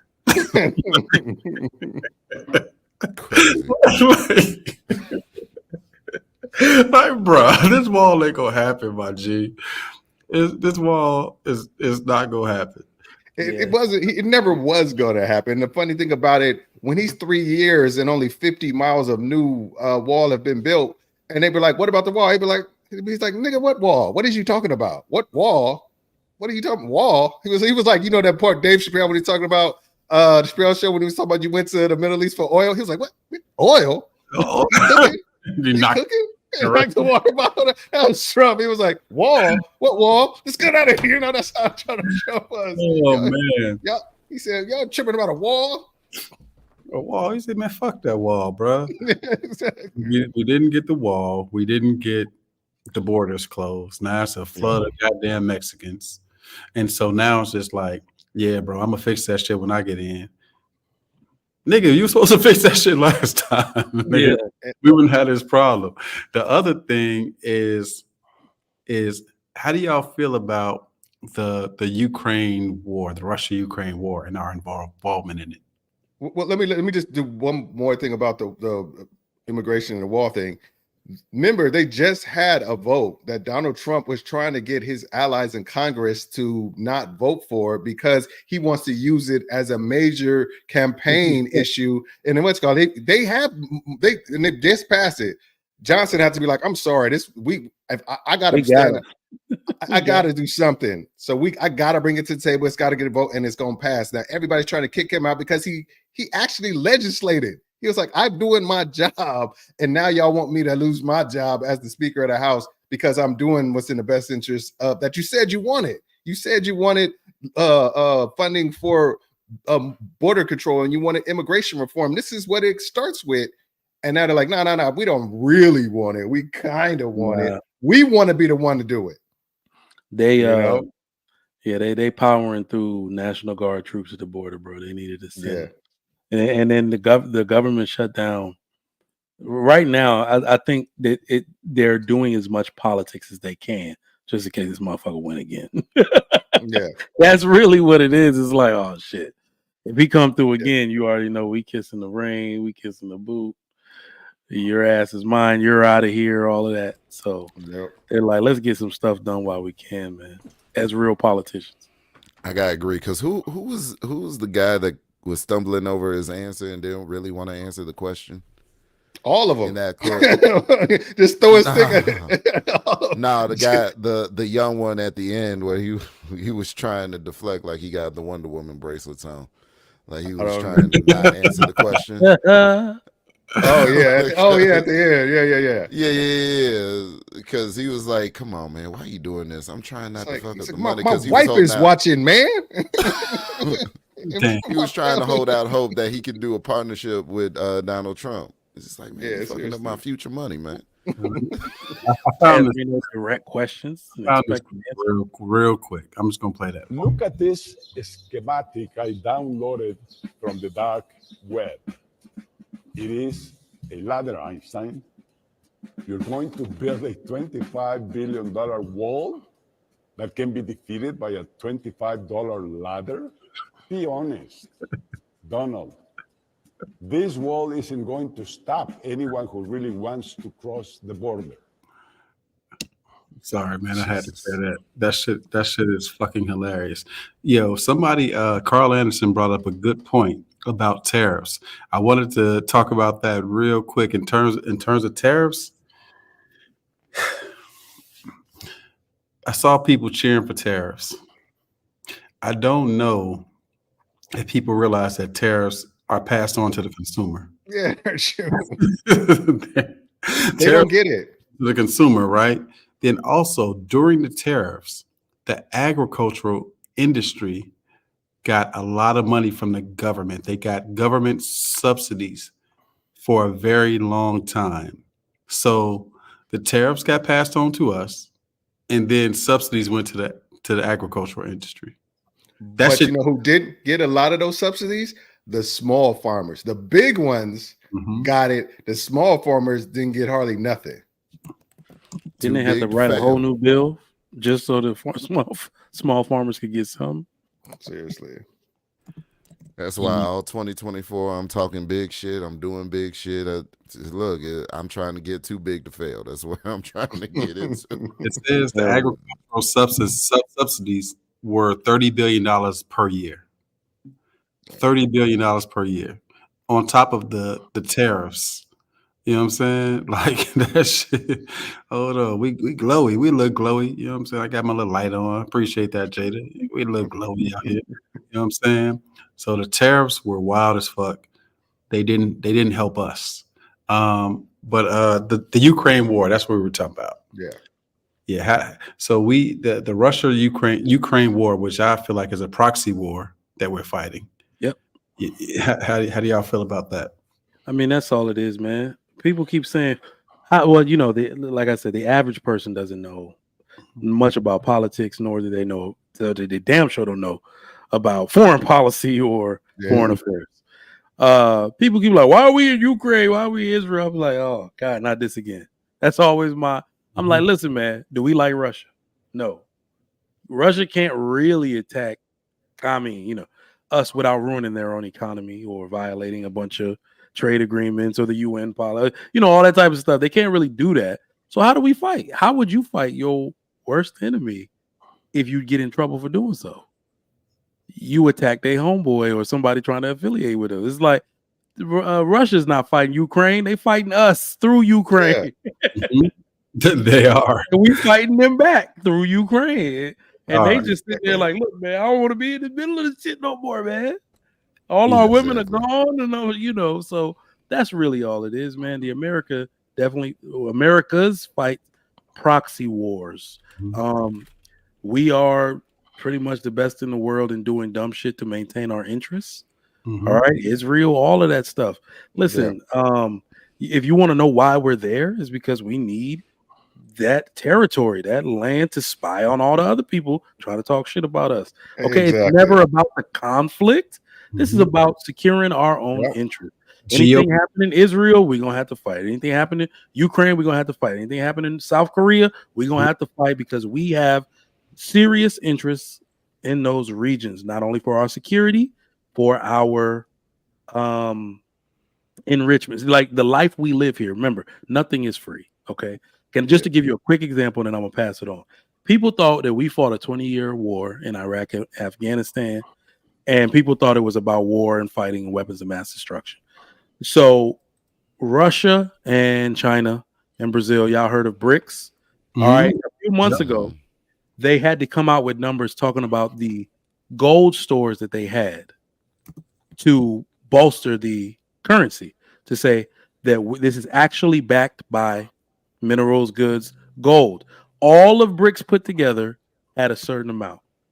America, this just shows how cold we are, has more gold stores than all of those countries combined. And nobody knows how we got it. Everybody was like, how we get that? How we, in my group, I was like, you dummy, what the fuck you think we was fighting a 20-year war for? We was stealing all them niggas. Yeah, seriously, they say that what was that Ice Cube movie, Three Kings? That's just an example of what America was doing on a grander scale. If people know all that was going on to make this shit work, oh my goodness, they shut up forever, man. They shut up. That's why we spend so much on the military. We bullying the rest. I tell my niggas in the hood this all the time, because the hood conspiracy theorists be going off in my area, and I'm just like, yo, no, you got to fuck it up. We got a gun pointed at everybody. We just like Russia over there talking about, America get involved, we gonna blow this thing up with nukes. Oh, you gonna blow it up with nukes? You go, okay. All right. People really don't understand geopolitical interests. They don't. Absolutely. You need to remain line of sight of your enemy's actions 100% of the time. You need other people, because that's how a Cold War becomes a real war. If Americans went over and was actually caught spying in Russia, that's how Cold Wars become hot wars. Yeah. But they can send Ukrainians over there to do it for us and gather that intel for us without it being a direct thing, we're not being directly compromised as a country. That's what people don't understand. That how do we know half the shit they're doing is because somebody in Ukraine talked to somebody in Russia and got the information back to somebody in America. Yep. And without a single drop of American blood being spilled. It's really very smart. The funny thing is, when you see this topic pop up on shade room or whatever, wherever low information voters are, they be like, oh, they got money for that, but they could cure hunger and homelessness with That that. should be making my head hurt, man. I'm like, Oh, Lord. Let's run this. I love this scenario where we should put more into having soft resources like food and all of this good shit that we have over here, and education, and just like completely negate military spending whatsoever. So now people are going to come take all of our shit because we can't defend it, we can't maintain it, we can't keep people away from it. Like, what do you want when you have an economy that's running as well as, I'm not saying it's a perfect economy, but I'm saying as well as the U.S. economy does? You need to defend it. You need to defend the United States. Any smart country would have a great amount invested into their military spending. Yeah. It's necessary. It's necessary. Like, I don't understand why people think that, oh yeah, we're just gonna have all these resources over here, and we're just gonna do us. Fuck everybody else. Fuck our neighbors and everything. We're just gonna have all of the food over here, and fuck everybody else. And we're just gonna have no military. They're gonna rob us overnight. The next day, I would rob you. I'm sorry. This the person I had that had a perfect analogy that just popped back in my head. He's like, you feed, if you got an attack dog in the yard that keep people from coming to you, you got to feed that attack dog. If that attack dog die, they coming straight through the door. You got to make sure your first line of defense is taken care of. And I don't understand why people, it just boggles my mind that people don't get that. They don't. They really just don't understand anything about geopolitical interests. And the thing is, we have this thing called the internet. The funny thing, right? My phone is in my hand. My other phone, I could say, hey, Siri, and then cancel, Siri. I ain't even got to type nothing. I got somebody right here that's listening to everything and ready to even answer it for me. Cancel, Siri. Yo. So it's really that simple, but people are really lazy and don't have a thirst for any type of knowledge or information or anything. They'd rather say, oh man, the government ain't doing this, Biden ain't doing this, Trump ain't doing that. They rather talk shit. They rather just talk shit. So in terms of foreign policy, I think Trump, you know what? I like how bold he is and how much he don't give a fuck. I do like that, right? But I do think that there is a lot of room for improvement if he were to win in the second term. Everything with immigration, I'm ignoring the fact that people can make an argument that it's racist, that he really only wants to keep Mexicans out as opposed to them fucking Europeans, which is something totally different. So I'm ignoring that. But I think if you say you're going to deliver on closing the southern border, you should be able to do it. You shouldn't just say you're going to do it. In terms of them fucking tariffs, bruh, you got to knock it off. Yeah. The trade agreements, I think we can debate. I think that's a much deeper debate in terms of how he felt about NAFTA and all these different trade agreements. I think that's a whole different debate, the trade agreements. And I'm not even mentally prepared to even go down that rabbit hole. But people criticize him saying he's more of an isolationist instead of, the person that wants to, like he don't give a fuck about NATO. Yeah. But to me, in my opinion, I think our alliances and us being the police of the world, I think that's part of the cornerstone and the strength of being American. Now we can argue to what degree we need to be involved and pick and choose our spaces, but just saying, hey, fuck it. I think that leaves room for things like BRICS. And for those of y'all who don't know about BRICS, look up BRICS, BRICS, and see these countries that are trying to basically wean themselves off the American dollar. You know what I'm saying? And add Cuba to that list of countries that's trying to be a part of that. Mm-hmm. Y'all heard of that? They're going to have a tough time. But that sentiment is a trip. Yeah. They're gonna try. I don't know to what degree they'll be successful. What do y'all think?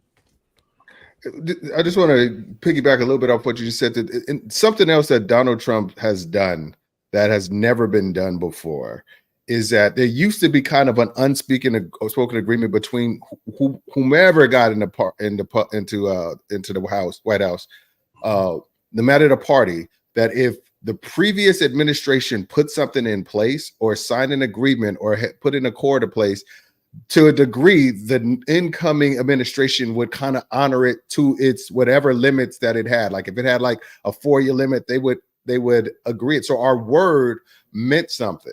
Like pulling us out of the Iran deal. We made a deal with them as a country. Now our word is suspect. Now countries are going to be hesitant to do any type of significant deal with us or agreement with us because they think, okay, now the Americans have the possibility where the next person that can come into office can just say, nah, we're not doing that. And that was one of the cornerstones of why people respected us in these geopolitical negotiations, is because we knew that if we said something, it was going to be honored by the next people in people in power. Yep. And that he's changed that about us. We've lost that respect worldwide of our word is our bond. Now people are suspect. Now they're more hesitant to get into any kind of agreements with America. Nah, that makes perfect sense. Omni, you had anything on that? Nah, I 100% agree. Okay. Kasim said, some endorse the idea that the country needs a stronger leader who may bend the rules. For many Americans, a turn towards authoritarianism isn't seen as negative. Many Americans support that idea. I think that's a good point. Who's the authoritarian, though? That's right. And that is the trick, because there's a such thing as precedent. Because let's just say if Trump becomes an authoritarian, you know what I'm saying, if he becomes more of a dictator, then even right. So that's why I was against, even though Trump was smart in how he got control of the Supreme Court, I was against Biden packing the Supreme Court, expanding the Supreme Court just to make it more liberal. You know what I'm saying? Like, I think I got to jump off for a minute. I'm gonna jump back on in a little bit. I just got to handle some. My son's come down. He's been knocking on my office door. So quick. All right, I'll be back. All right. I think once you open that can of worms, then it's hard to close it. If it would be fair for Biden to do some fuck shit like that, then it's just gonna keep cascading. You know. So I'm actually glad he didn't do it. I thought he was gonna do it. I think cooler heads prevail because you're just ultimately, if you were waiting for Donald Trump to say he was going to run again, he's not. If you pack the court and you lose to him, well, you already know it's a shit show. After that, it's a circus. It's just going to be a circus. Now, I think what somebody like Joe Biden, let's say, I mean, he's a career politician. Say what you want to say about him. Mm-hmm. At some point, you have to say, listen, at some point, I got to be opposite of Donald Trump and just not do some shit that he's going to do. Mm-hmm. He would do that. He would. So, they didn't do it, but I also think it was a realization. I was just talking to, I don't know if it was my wife or somebody about this. That's the Democrats' mistake. They gotta eat that. The fact that he had so many Supreme Court justice nominees, if I can recall, over the last 15 years, Obama asked Ruth Bader Ginsburg to step down like 5 times. Mm-hmm. Personal meetings. So these are now lessons for politicians to say, listen, I don't know what kind of Nobel Peace Prize you're trying to win. I don't know what trying to signal. Any point you could have ever proved to women that they can do anything, you proved it. Get out before you die, and these people replace you. I think it's ironic. I just think it's irony. The very person who was instrumental in so many women's rights, her pride and her ability to not leave made the wave that dismantled Roe v. Wade. It's crazy. So, I think it's them having to bear the burden of bad decision making, and they got to wear that. Yeah, I agree with that. Damn, it's been terrible decision making too. He got 3 of them things. Like, woo. Hey, he played chess. Did he get 2 or 3? I think he got 3. because it's 6-3 right now, I think. Yeah, he had Kavanaugh, the lady Coney Barrett. Mm-hmm. I gotta look that up. He got two of it. Supreme Court. Wait, Scalia. Wait, Kavanaugh replaced Scalia? I think so. Yeah, he got Gorsuch, Neil Gorsuch. That's Gorsuch. Yep. Three in one term. Yep, he got 3. You know what I always think about with the Republicans versus Democrats? I think about us versus the Qs. I realized, man, when we was in school, man, even now at homecoming and things like that, we are always trying to do things the right way. We ask for permission. We fill out the proper paperwork. They will just pop up with RVs in the middle of the yard. They barbecued and everything. Whole time, we didn't do it because it's just like we didn't get the approval. And they just said, F it, we gonna do it. Trump is gonna do the thing. He like, man, fuck all that. I'm about to do it. He could almost be, minus the skin tone, he behaves like what people thought a black president would behave like. You know what I'm saying? Like he just drops his nuts. Like, so I do respect that, even though, you know, I'm not gonna vote for him. I do respect that about him. I do. Well, you know, it's like a gift and a curse. It's a gift and a curse. So he behaves not only like people think black man would, but he behaves exactly like a black president can't. Right.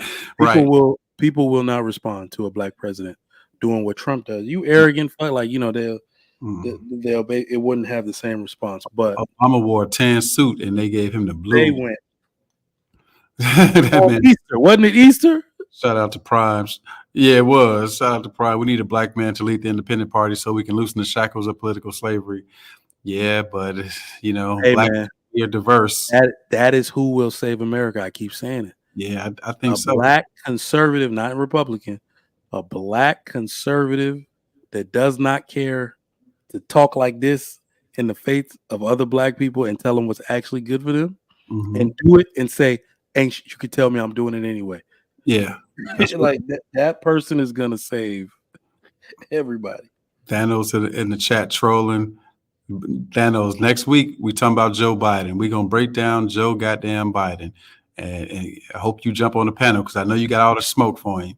But this week we talking about Donald goddamn Trump. I think it's funny. I think by and large people don't know either one of their platforms. I really don't think they're running on a platform per se. You know, certain aspects of it, but overall, it's like we're not them. We're not the other guys. Identity politics, man. They live and die by it right now. Exactly. They're soft on crime. But I remember crime being fucked up when you was in office too. You know what I'm saying? And then you wanted us to dismantle the FBI. So that's what I'm saying. Fine. It's the Truman Show. Like it's the same problems every decade, and they're banking on the fact that some of us age out and die. So you know what I'm saying? By the time it's a cycle. I was holding it's a shell game. I was holding this clip for my girl Lucky because we always argue about this when she talks about Joe Biden and shit. But I wanted to show my friend Lucky Marie something. Here we go, Lucky. This one's for you. Shows the future president surrounded by cheerleaders for the Buffalo Bills and Miami Dolphins, capturing Trump's fun-loving bachelor lifestyle for an appearance on Faith Daniels' NBC talk show. We're going to get great ratings in your show. Trump is surrounded by women as music blares in the background. After a while, Trump goes to greet 3 new guests, among them the financier Jeffrey Epstein. Go inside. More than a decade before his guilty plea on state prostitution charges. Later in the footage, Trump is seen talking to Epstein and another man as women are dancing in front of them. Trump alternates between dancing and pointing out women to Epstein and the other man and telling Epstein about the cameras. Though exactly what they say is difficult to understand. So that was the important part. And that's not, I didn't play that to criticize Trump. I played that to highlight the fact that we tend to key in on the faults of quote unquote the other side. like, oh, he was on Epstein Island. Biden was on Epstein Island, and goddamn, all these people. Clinton was on Epstein Island. Trump was too. Mm-hmm. Stop. We gotta stop acting like these people are more different than they are. These people are friends. They're homies. Exactly. Me and Mike can vote different. We can disagree on a bunch of things, but then it's just like, all right, well, let's go play golf, or you know what I'm saying. First round on me at the bar. Why wouldn't we think that they would be cool? Why wouldn't we think Trump would be on Epstein Island too? You know what I'm saying? These niggas are homies for sure. Not exactly. At some point, they even pull from donors with different names, with different shell companies, right? So it's all a sick joke. That's what I'll say. It's all a sick joke against us. You know what I mean? And you're absolutely right. I've seen people literally forget who is on that Epstein list. Now, remember, a lot of that stuff is redacted from the original stuff that came out. They had on one list Jay-Z and Beyonce was on there, but we don't talk about Beyonce. Like, you know what I'm saying? So it's like, did y'all forget? And you only use it as a shaming tactic. So I also don't think that people really took Donald Trump's route. Donald Trump revolutionized. He's really a revolutionary, and a lot of people are still afraid to take his route. Be purely authentic, and if you did nothing wrong, don't apologize. So you know what I mean? I'm actually gonna say I use parts of his persona in my everyday life. You try to shame me for something, I'm gonna be like, I'm not accepting shame for that. I goddamn right I was having fun and I was feeling on that ass. I was 21. You see what I'm saying? When you come out like that and with that and what type of attitude. So you will probably see more. I think like you said, it might even be what some of the black men that have turned over to his side. That's one of the things, the energies they're channeling, because he's projected, right? It's a projection. He's projected to get 21% higher amount of black men, I think, than last election. That's a lot. That's a shitload, all because they should have never gave you niggas money. You know what I'm saying? Look, this the other thing. In my arguments with my friend, she was talking about how young the girls were at the Playboy Mansion and that Bill Clinton was there, but damn, oddly enough. Live my life as a thug, nigga, until the day I die. Live my life as a boss player, was even getting high. These niggas got me tossing shit. I put the top down, now it's time to floss my shit. That boy was at Playboy Mansion too. And don't those women feel like they're being oppressed by Trump? Just look at the look on their faces. They clearly view him as a misogynist. And see my point. And one of the reasons I want to talk about each of these guys every week is because I want to show that once again they're more similar than we'd like to believe. Like me and my brother was talking earlier. Shout out to my brother Bay, Steve. And those beats at the beginning of my my show, my brother Steve, he's a producer. He did those. But he was talking about Hunter Biden. And while Hunter Biden is a fucking degenerate, he is a complete degenerate. I can't say that Trump's kids are without their goddamn criticisms, because goddamn his daughter and goddamn Jared Kushner went and got them some money in goddamn China. Now, I care more about that than I care about this fucking cokehead. So, but at the end of the day, none of that will determine my vote. You know what I'm saying? I don't feel like it's fair to hold somebody's kids or family against them. You know what I'm saying? Like, because neither one of these motherfuckers have a moral high ground. They just fucking don't to me. And that's the word they always pretending they do, and people fall for it and choose sides. Now, one thing that I think Trump was onto something with when he was talking about the trade deficit. Now, I had never even thought about that. The trade deficits that we have. It says in 2024, we have a $67 billion trade deficit. $67 billion trade deficit, which is wild. But I don't even know how you even begin to attack that. I know it's not fucking tariffs. because whatever he was trying to do, that shit ain't work.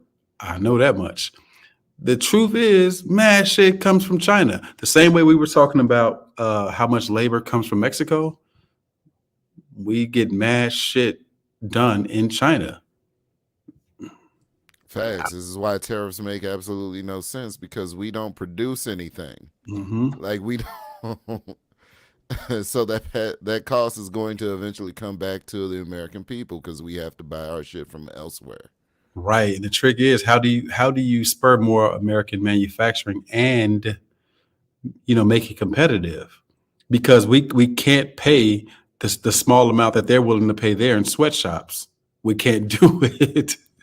So we can. It's just people don't want to live that lifestyle. Yeah. I mean, who would be doing it? The Mexicans would be here working in the sweatshops, because we ain't doing it. We fighting for $15 an hour. We not doing that. Who gonna do it? Like, who's gonna work in the American sweatshops? And then I gotta say it, with the people on the far left, they wouldn't allow it? No. They're not gonna allow that shit. They're not gonna allow for cheap labor in the United States, which is why we gotta explore doing it in Mexico or maybe in Canada or something like that. But then how long would it take to ramp up to even get to scale such that we can even be competitive with what we can do in China? And is my company, if I'm a toy manufacturer, am I supposed to wait until you ramp this shit up and hopefully the price is cheaper? So I think, I don't know, that trade deficit one, that's a tricky one to be trying to tackle. And tariffs ain't it. And we saw that. Definitely not it. I mean, that's one of his weaker. So one of the things Trump actually needs to do this time around is don't just your secretaries, your cabinet, people like that. So maybe, I mean, who knows? Maybe he learned his lesson. Start getting qualified people in these positions so you can cement a legacy for yourself.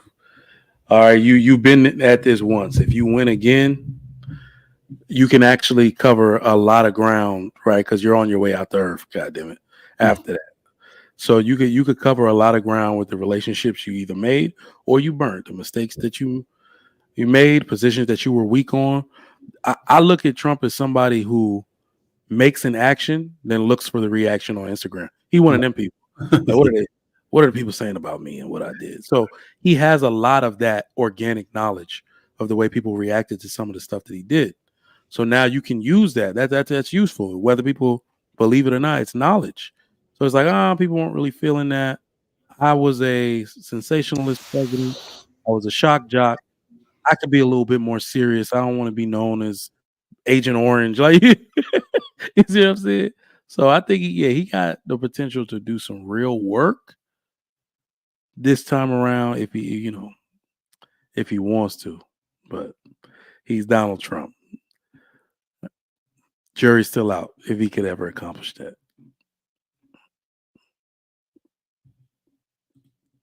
My bad. Yeah, I agree. I agree on that. I was looking at his tax cuts, and wait, maybe I should just share this because I thought this was interesting. I never knew the amount until I started researching for this show. I think this is interesting. Let's see. If they are extended, as Dr. Corn said they should be, they're going to have an annual cost of $350 billion a year. Unpaid for. Not a dollar of that has been paid for. $350 billion a year. That is more than double what the expanded child tax credit and earned income tax credit from 2021 cost. The difference between these two things is that the Trump tax cut overwhelmingly, to a degree that's almost impossible to imagine or fathom, helped the wealthiest Americans while leaving pennies for low-income families. I didn't realize that was the annual price tag. That's a lot of fucking money. That's crazy. That's a lot of money, and that's one of my issues with trickle down economics. They keep trying to sell it to us like, yeah, it's gonna, more jobs and big and higher salaries for people, but it's just like, no, I mean, we're going into a time where the responses are going to be different. So now you can't sell trickle down economics when in an automation prone society. You can no longer do it. So, you'll start a civil war. You mess around and not make good on a lot of these promises, because every day news is breaking about how and then they're not even doing it by firing people. They're just not replacing the workers. Right. They'll install new. They're easing it in. The McDonald's. I just found out the steak and egg bagel came back today. I was hyped. Then I walked in because the curbside take too long, and I said, "Did they remodel this? There's only one register now, a bunch of kiosks." I said, "Oh, they're getting ready for the automation." Absolutely. Boom. I said, "They're getting I could see it with my own two eyes." So they have to be very careful the games they play with politics nowadays, because it can't just fall by the wayside anymore. People are gonna. It's happening slow. I don't know why. Maybe they're doing it. That's why I'm saying. I know you're going to talk about Biden next week. Biden may not be doing as bad a job on inflation as people think, because we're supposed to feel the effects of this recession way worse than we actually are. But it's kind of tame. And I'm telling you, something is happening now where I don't know if brunch is still hitting and people can still afford drinks. I don't know. But y'all don't even understand, as the rates for water, rents, and all that increasingly go up, it's going to put financial stress on the large part of the middle class. Don't matter what you think you make. Insurance, car insurance, you know what I mean? So, yeah, they've done a good job with the fiscal tightening that you talked about, because people are feeling it with slower effects. But when that really happens, people are going to demand a government response. And then they're going to start to break it down that you gave too much to the rich. The rich got richer. This person's wealth is up 40%, and you took it all from us. And, that's why I'm afraid. That's why, I'll be like, yeah, these mugs going to start a civil war trying to steal from. Yeah, because that's wild. I'd like to welcome to the stage one of the founding R&B bandits. One of the founding members. Man, we R&B thugs out here, man. The conservative douchebag himself. What's going on, Jim? What's up, bro? What you got on this? What's up? Man, I think people make this more complicated than it has to be. Because I don't understand. We most of us who work have supervisors, directors, and things like that. I don't look at those people in leadership, what they're doing on the outside. I look at what they're doing for the job they're put in, the authority that they can wield. Mostly when I hear people talk about Trump, it's always from an emotional angle.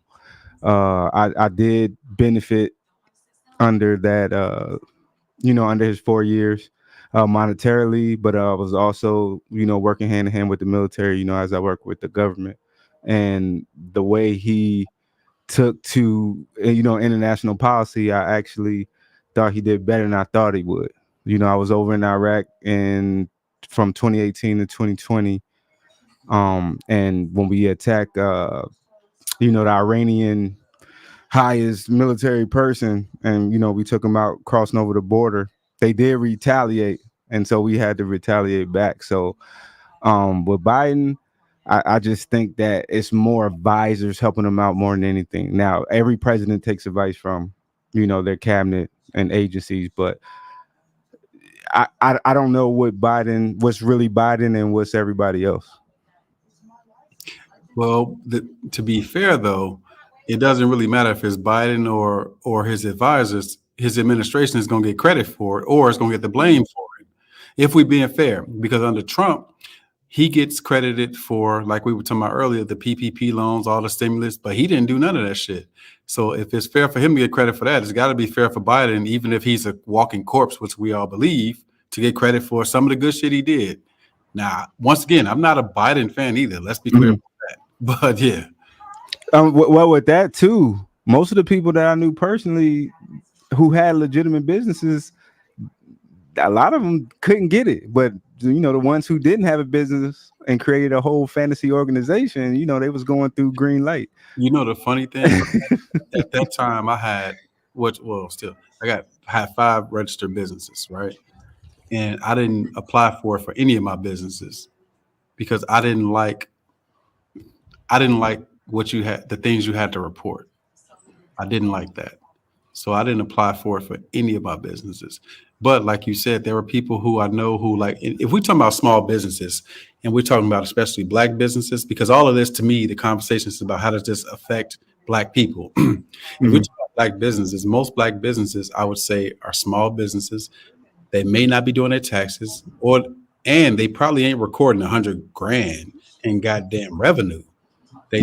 They're just not. So off that, I think the way that the requirements were written, it forced people. Well, it incentivized people to lie.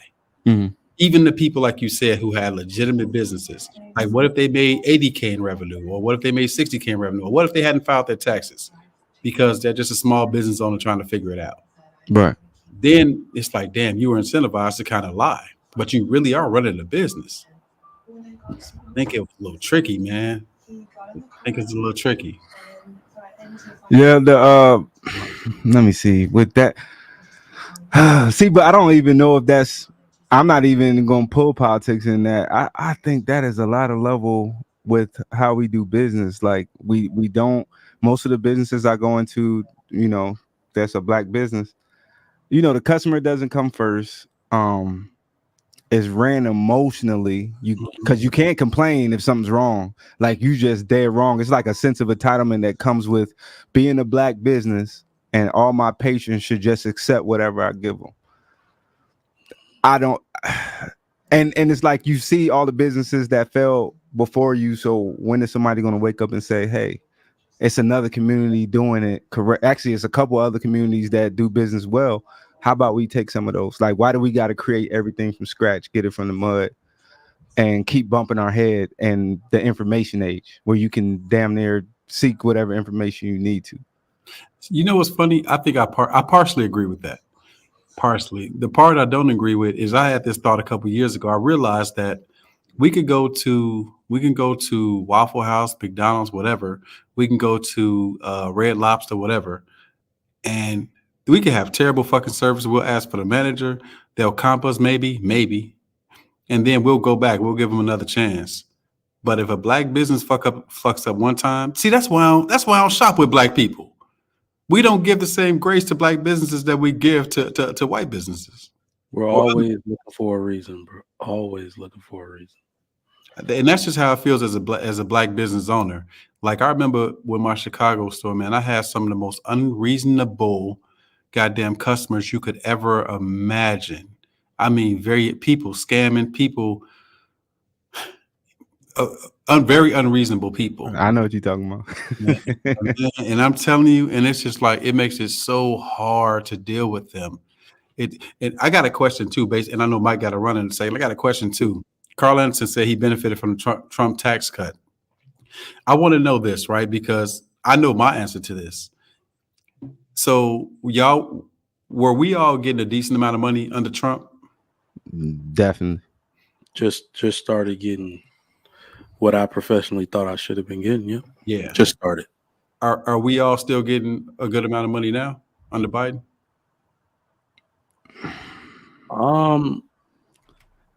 I would say yeah, but a lot of the opportunities to get said money is not there.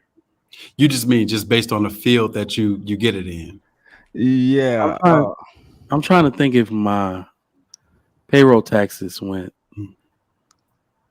No. Well, Mike, it might be different just on the fact that people are spending money they shouldn't be spending now. So it's kind of like, it's like a false bottom. There's nothing really holding it up. With stuff like Klarna and those breakdown payments and things like that. People not understand. Right. They think we're in a recession now, and it's like every week I go through my neighborhood and the community across, and it's just cops, like 6-8 cars just put an eviction and foreclosed notices on properties. Like this is the stuff they not putting on the news. The tow trucks that's coming through taking cars. People, already exhausted. Their Foreclosures savings at an from last all-time week. high. Yeah. Foreclosures, yeah, it's crazy. So it's like, I'm sorry, repossessions, go ahead. car repossessions, Yeah. are at an all-time high. Yeah, so now you got dealers that got an overflow of inventory. They didn't want it to come down. They was charging that extra market value price on top of the MSRP.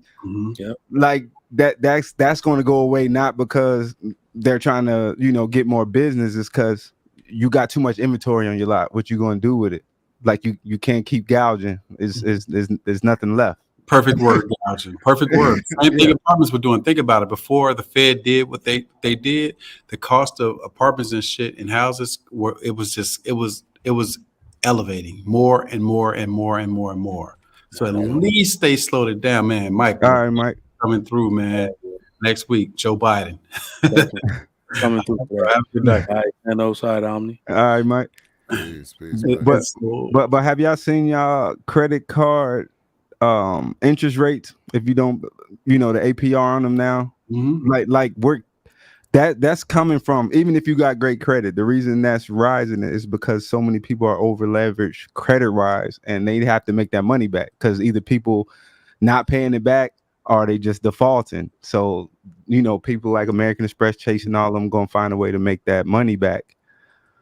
And that's one of the territories too that I'm saying that people's not paying attention. Hey, you need to put something away because it'll probably be a cold summer. They saying this bear market do its thing, but it can fall at any moment.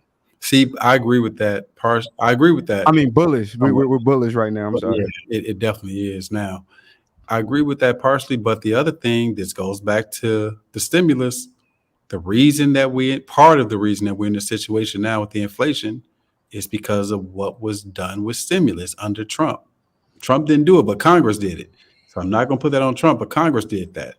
And so inflation came about because of all that money in the goddamn system. And now money has to be more expensive for demand destruction because of what the Fed is doing. And so it's part of the consequence.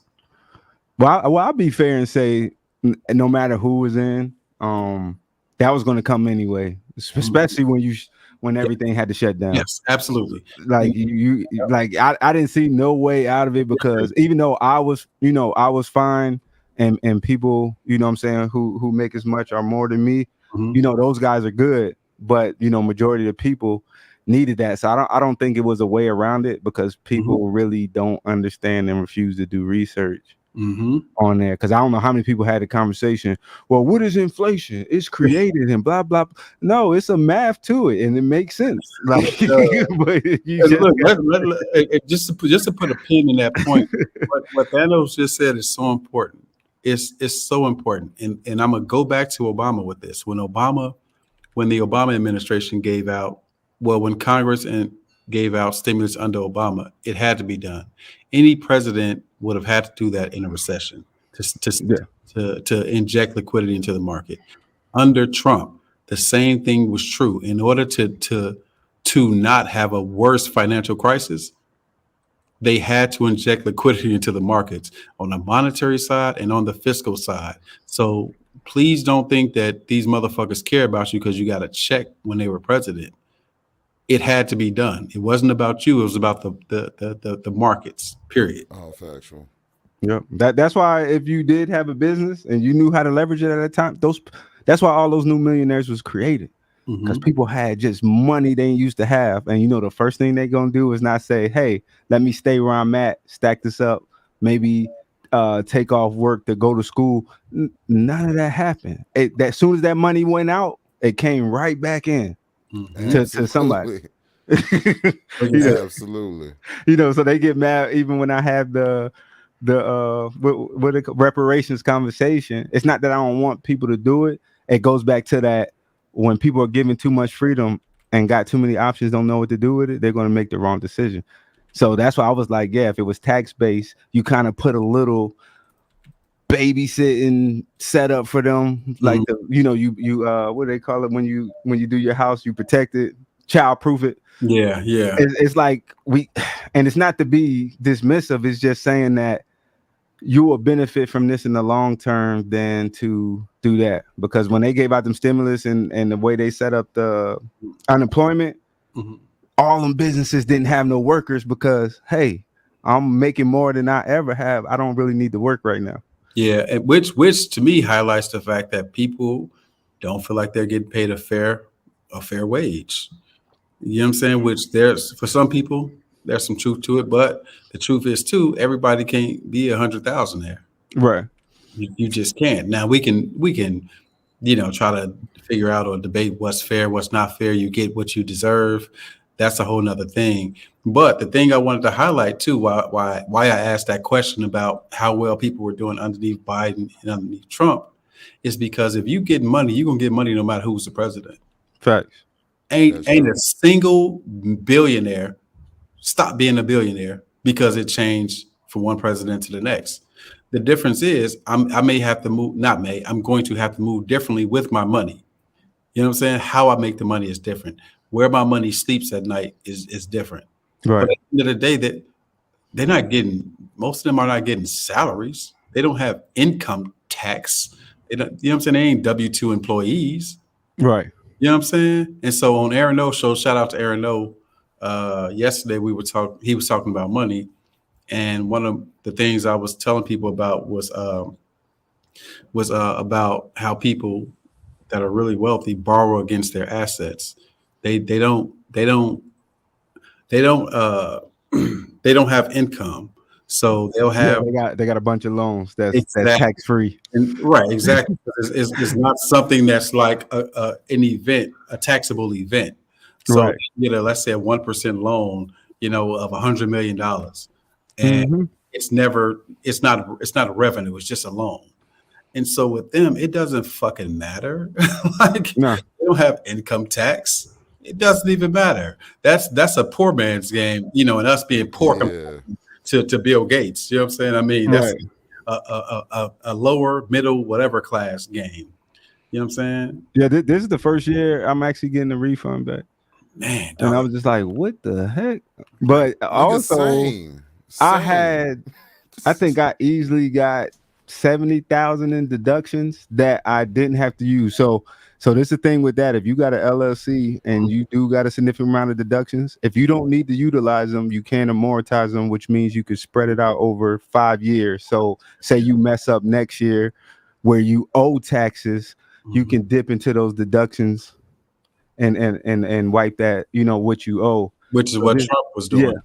Yeah. So it's like, it's not that they're cheating their taxes. They're utilizing the game that everybody could play. But I know everybody's not going to have a business, but just to wake up the people who like right on the edge and didn't know that, and they could just push to that point. Like, hey, what kind of hobbies you got that you could monetize? Go ahead and get paid off. And I want to highlight that point too. A lot of times we'll hear, and I want y'all to know this, I'm not a Trump fan, but I want to be fair. A lot of times we'll hear like he went bankrupt. To me, it's just like my first question is him personally or his businesses, because businesses go bankrupt all the time. That's nothing. Yeah, you start a new business. That doesn't even fucking matter. It's like, oh, okay, cool, new company, right? That LLC owes you money. That corporation owes you money. I don't. Right. So yeah, that's a fact. I'm insulated from that. So yeah, that's something that's totally different. And another thing, I will say one thing I admire about him. He understands how to build a brand and how to leverage things like business credit. Like real talk. Yeah.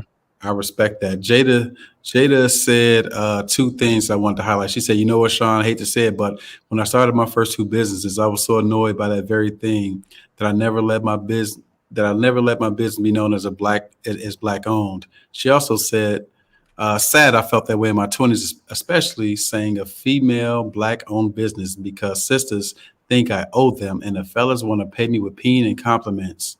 That's an entitlement. I tell you, bro, me and my brother, we opened the clothing store in our neighborhood. So on one side of 111th is his barbershop. The other side is the clothing store. And so when I tell you, I can't even tell you how many people felt like I had to give, and even to this day, how many people feel like I have to give them a discount. I personally know over 10,000 people I lost count, but personally, I know over 10,000 people. I've always been popular in my life. High school, college, after I've always been popular. I just don't bring my real life people on here yet because I'm still trying to figure out YouTube. I'm Yeah. trying to stop them. I'm scared they're gonna say my name. That's why I didn't add like all my Facebook. Like Yeah. I can easily be like one of the, got about 4 or 5K on my YouTube channel, but I'm like, you got to explain the rules to that many people. It's crazy. You know what's funny? My brother came on here. My brother was in the chat on one of my shows, and he said our last name in the chat, and I didn't even respond to it because you know what I'm saying. I didn't want to, but he put it in the chat. It was funny, but yeah, I feel you on that. But yeah, my thing is, I know thousands of people personally. How does everybody can't feel like they deserve a discount? Yeah, I pick and choose. I pick and choose who gets shit for free, but it's got to make sense, my nigga. Otherwise, I'm working for free out here. That's why I said people will look at taxes and all that stuff differently if they had a business, and they could figure out why these people want to push for not too much tax reform. So it's like, yeah, they should give us more money until you have a business, and then you got to pay 50% taxes because you made too much that year. Absolutely. Salute to my fraternity brother, Jock. That's Sig Lumberyard's in the building. Shout out to my little bro. Big Mufasa said, come on, Shawn, that's a Democratic policy in terms of stimulus packages. That was never a conservative policy. I mean, I don't know whose policy it is, but it happened as needed under both regimes. I don't know if it's anybody's policies. It's just something that's necessary for the market. So if it happened under both regimes, I don't know if we can say whose policy it is. It's the Fed's policy as needed. Well, we could be honest. It was the stimulus the last 3 presidents. So Trump did it, Obama did it, Bush did it. Yeah, Biden did something in the beginning too. When he first took over, Biden did something. So 4. So I know he's trying to do the $10,000 tax refund if you buy a house and things like that. But it's like, houses is already still overpriced. But high interest rates depending on your credit. I think the lowest I seen today was 6%. And that was a credit union rate. Unless you got money to buy down them points. Like it's not gonna be enough, and I really wish people would pay attention to this year, definitely, because it's gonna be some curveballs thrown. It's the election year, so I think it's gonna be some quote unquote manipulation going on. Some fake events, get people super emotional because I got to take the attention away from Trump. Yeah, I think Biden has the Trump card. Pun intended. Please don't log off, y'all. Please, please don't log off. Don't log off. He got the Trump card, right? I think student loan cancellation can be a Trump card. Yes. I feel like they slow walked it on purpose. I think the strategy this year is to, first off, Republicans are on record as blocking it, right? But that don't matter because that's like that tree fell in the forest and nobody was looking. It makes more sense to get them back on record in the fall and in the summer or something like that. So if they're going to block it, you need to block it when people are paying attention. And if you don't block it, then that gives us time to really wipe out some of these student loans, which, as you know, people have recency bias. All I know is if I got $100,000 in student loans and this old nigga forgave him, that's my man's. Yeah, I think Trump gonna actually use that and flip it. I wouldn't be surprised. How? I wouldn't be surprised if he even get. Like my whole thing is like you could have did a half. You could have did make them 0%. So you wouldn't have to pay cash out. You know what I'm saying?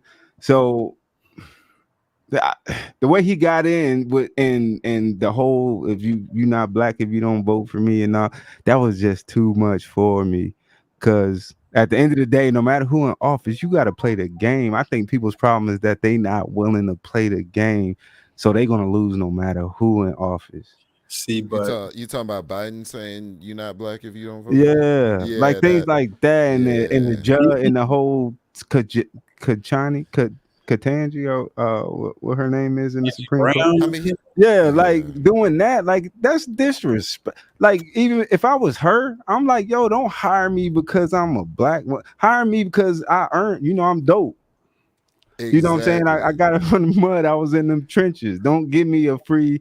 That's why I was like, I don't want anything affirmative action, because I want people to look at me and be like, dang, if they say what he doing here, and then they be like, oh, this is his experience. Oh, okay. I don't want to give me. I don't want nobody looking at me like I got a handout, because you'll never respect my craft. Now, the tricky part about what you just did, I call that it's Trumpery you just did, right? So Biden did say that, right?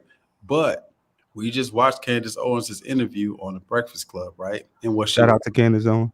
I will say that did humanize her more, but I remember everything she said that's fucked up, though. So I was paying attention. Thing she said, though, she said the thing that made her stop being a Democrat and give Trump a chance was when he said, you've been voting Democrat all your life, and where's it gotten you?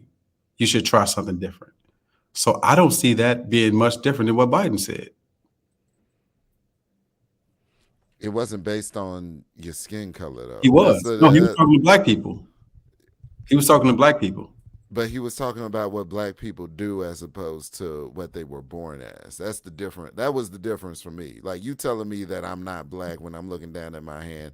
Oh, what color am is it's a different level of insult for me. It's a different level of insult. Yeah, for you to tell me I'm not black because I'm not going to vote for you. You just lost my vote. But it's still effectively the same premise. Okay. You know what I'm saying? Like, I don't know. To me, it feels like the same premise. This is my thing when it comes to Biden and his whole campaign. Mm-hmm. Why did he sit with Cardi B of all people in order to have that interview in question? That was some bullshit. Yeah, that was some bullshit. That's a little corny. Bro, this is what I'm saying. They insult us because they think that Cardi B is a leader. They're using artistry to leverage votes now. With the whole twerk to vote, they got a gay man and Trina. I don't know what the gay man's name is, but gay man and Trina talking about, you know what I'm saying, you don't get no cat if you don't vote. What woman is actually upholding that? I agree. I hate that shit, but everybody uses different things. The right is using the far right. They're using white supremacists. Everybody uses something, right? See, but are we really seeing that? Are they take the minorities of situations and make it seem like it's happening everywhere all the time? Maybe that could be true. When I went to Chicago don't look like how the news put it out there and all that. Like, the South Side was beautiful. I could walk down the street. I'm not from there. As long as you mind your business, I don't see nothing happening. It was clean. The restaurants was amazing. A lot of art down there. And it's like that stuff doesn't get pushed in the mainstream. It's almost like how they describe us. Because you're stopping people from doing things because of fear-based, television. And then you go to it in real life and it's amazing. Yeah, that's true. And I think that's the tricky part. I think Chicago has become a political football that I gotta admit, people are using. You know what I'm saying? They love saying, what about Chicago? We see all on the internet. What about Chicago? Shout out to my boy Anton, but he said if you look at a lot of his clips, they're about Chicago. When Detroit is absolutely a shithole. But which I find funny. My girl Jalen said the black vote has been given to Democrats with nothing to show for it. Why not do something different? Jalen, there has been something to show for it, right? So I always go back to this. In 2008, Obama, with his stimulus plan, he gave lots of money for community programs and things like that. It created lots of jobs and lots of programs, and it helped to lower crime. Now that money expired, but I personally ran programs worth $3.5 million in Chicago. So, and it was all stimulus money. So I think that's an unfair statement, but overall, I would say that most of these people ain't doing anything specifically for Black people. The Democrats ain't, the Republicans ain't either. They're not. Now, there are things that they can cast a wide net that can disproportionately benefit us, which is what Obama did, to his credit. Now, we can criticize him too on another episode, but I will say that's one thing that was done. Now, Jalen, I would ask you to tell me one thing that the Republicans have done that specifically helped the Black people. Somebody please tell me if y'all know one thing that Republicans have done. My thing is don't tell me to leave one abuser to go to another abuser without giving me good reason why I should do that other one. So that's the thing I was talking about earlier with the playing the game. If you're in certain sectors and you're paying attention, you will see how it benefits. So like during Reagan, you know, my mom and dad joined the military in 79, and you know, he made a lot of change and upgrades to the military as far as finances and benefits and things like that. Because you cannot play the game and expect the benefit no matter who in office. Mm-hmm. Like, so it's easy to say I'm just gonna vote Democrat, even though nothing's really changing. It's like a baby, you know what I'm saying? Just because it's hungry and want to eat something, you just giving it candy. And that's how I always looked at Democrats. They giving who are they giving candy to this 4 years? It's always a group, and we always left out. So we get all hype and emotional. Oh, we need this change and this change, and they don't do it, and we go vote again. But then when people was trying to meet up with, you know, Trump nasty, other Black people was attacking Black people because the Platinum Plan at least would have got a chance to get put on the table. But the only thing Biden saw was let's make an emotional decision because I don't like this dude. Let's just reverse everything he did. And that doesn't make sense to me. Yeah, I hear that. I hear that. Because they killed Ice Cube.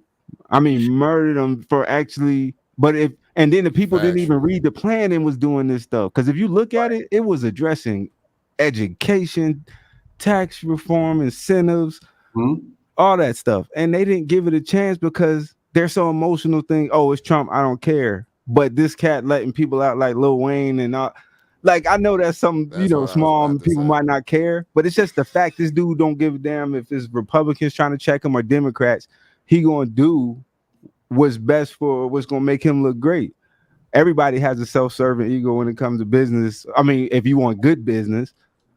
So that was a good move of how he played that, because if he was all this bad person, why did it take this many years to say now he racist and all this other stuff when I've benefit from the clean air fund, being a Northeast kid, going down south, you know, fishing, doing all that other stuff. And he put a lot of money in that. Like, it's a lot of Black people that support him that been with him since the 80s. So my issue is that the Platinum Plan, it sounds good, right? But that's not something he did. I don't care what you they often propose things. But he didn't get a chance to. He was out. He didn't get the second term because it was dropped that October before election year. I'm just saying if he had that on his heart and on his agenda to do, he wouldn't have had the need for it to be inspired by Ice Cube or anything like that. It would have been part of the agenda. He would have used his political capital to push it through. So I'm not gonna give him credit for something he didn't do.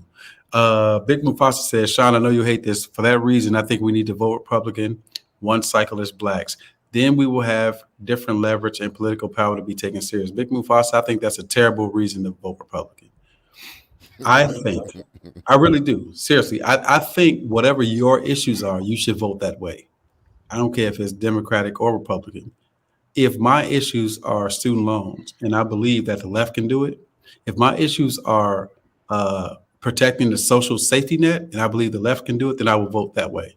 If my issues are 2A, if it's protecting or if it's pro-life, If I feel like I'm making a certain amount of money, I'm a business owner, and I feel like the Republicans can do it, then I should vote that way. I shouldn't just vote.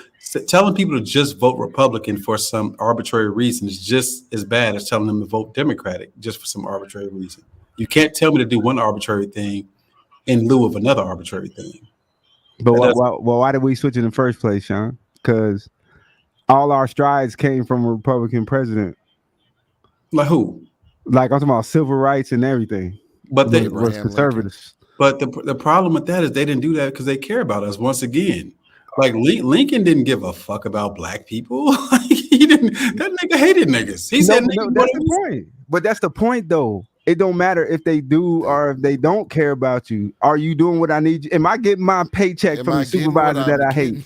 Yeah, that's what I'm saying. Am I getting what I'm getting? Yeah, it's about the result. It's not about. I don't care if they say, hey, here's your, like, if they let's say they pass reparations finally, which is never going to happen, because especially if you tack on interest to representation, that check is too big. But let's say, for argument's sake, that it actually happens and every black American gets a check, okay? It's a sizable amount. We talking millions of dollars, tens of millions of dollars for every African American household.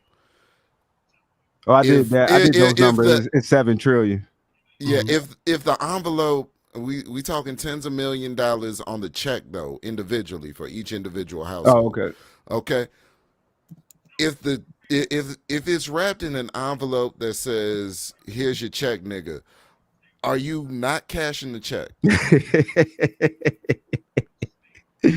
Are you not gonna cash the check on principle because they gave it to you in a disrespectful way? Or are you gonna cash the check and level up? Or like when people throw your money at you, Omni? Oh, like no, on the ground. That's not what I was trying to say.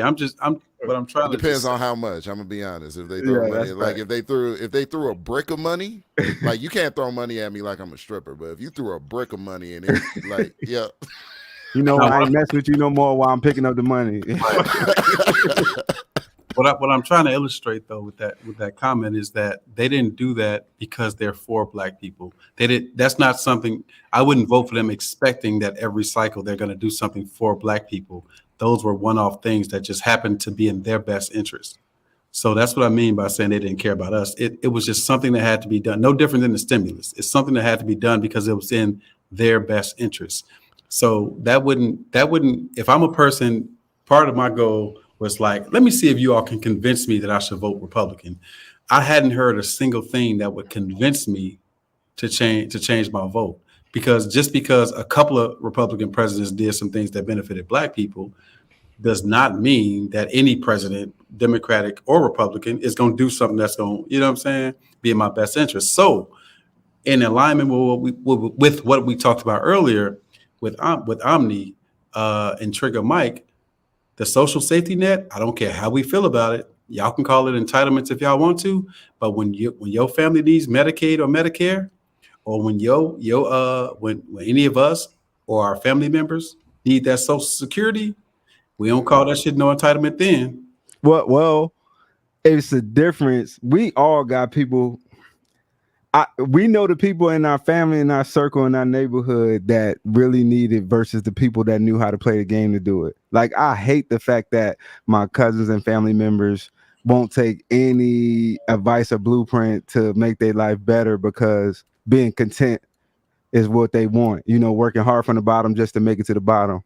I'm surviving, so that's equal in living. Like, if we can get out that mindset, we can start focusing on it. Because if you look at, because Shawn, if you focus more on classism than racism, it'd be a lot of reasons why you would be a Republican. No, because unless you tell me that you are more forward to a socialist, communist type view, I give you that. But I know you're not in business to not necessarily just help the people. Like, you want profit, you want growth. So if it was, let's say if it was up to me, like, and I knew my business could net 10 million this year. If I knew I could legitimately control how many people I helped and my business can make 5 million, I would do it. I'm a person who cares more about community more so than I care about personal profits. So that's just my personal principle. Mm-hmm. That's just me. Now, I understand anybody who feels different, and I don't judge anybody who feels different.